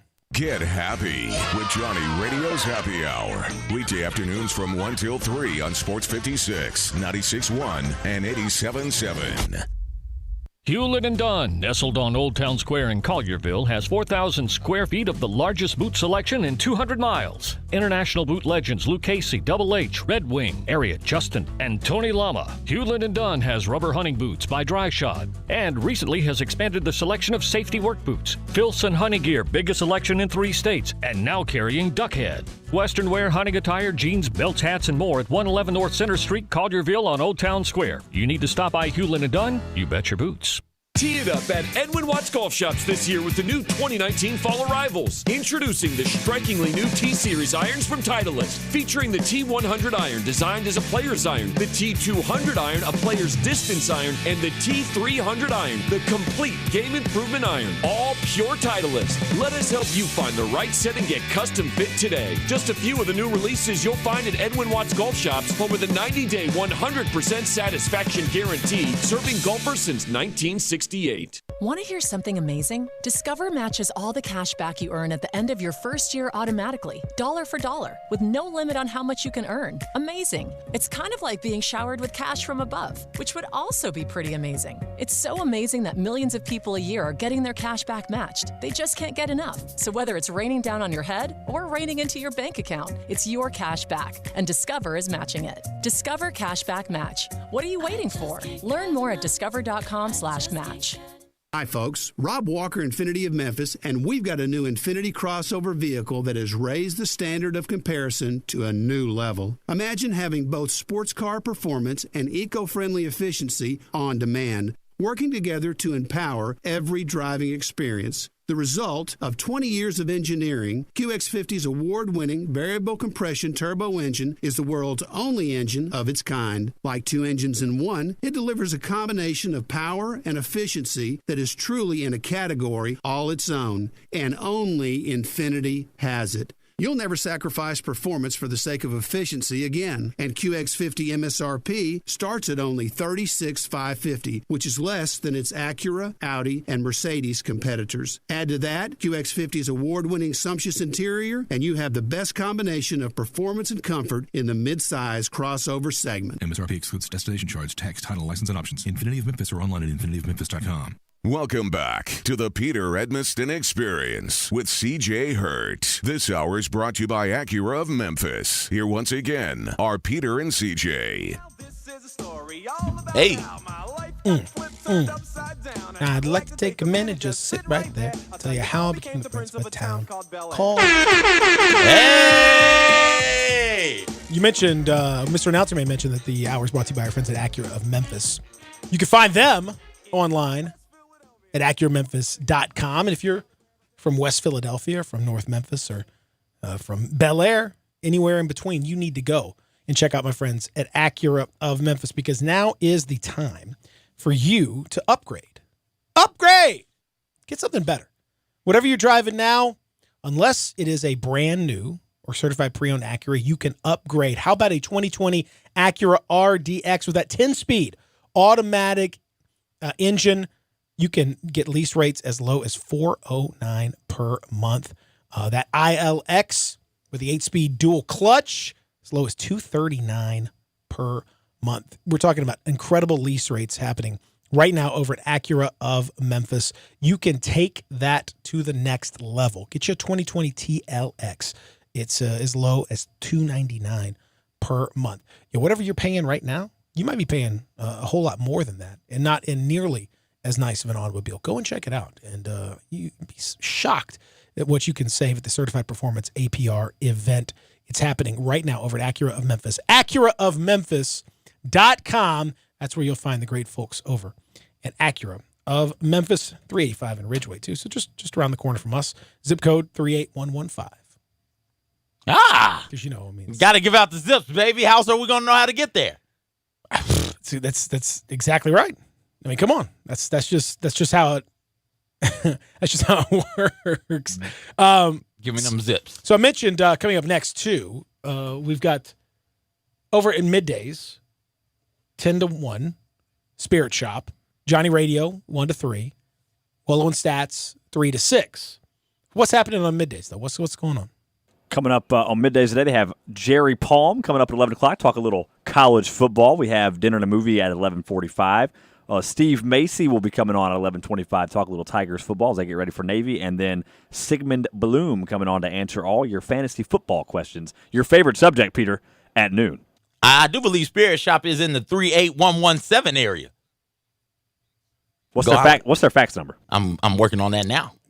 You want to fax in an order? I don't know if that's... Want to fax in an order I'm for not sure alcohol? that's how it works. I'm not sure that's how it works. But I would say just go back there, just go over there and be sure to to check it out. It's going to be. They'll be giving away Tigers tickets and some other stuff too. So be sure you check them out. Very excited to see what happens. With the it's an exciting time for Tiger football in general, and in Tiger, and then Tiger basketball on top of that with the Hard Knocks style ESPN Plus program. You get that spotlight heavily on Penny and the boys.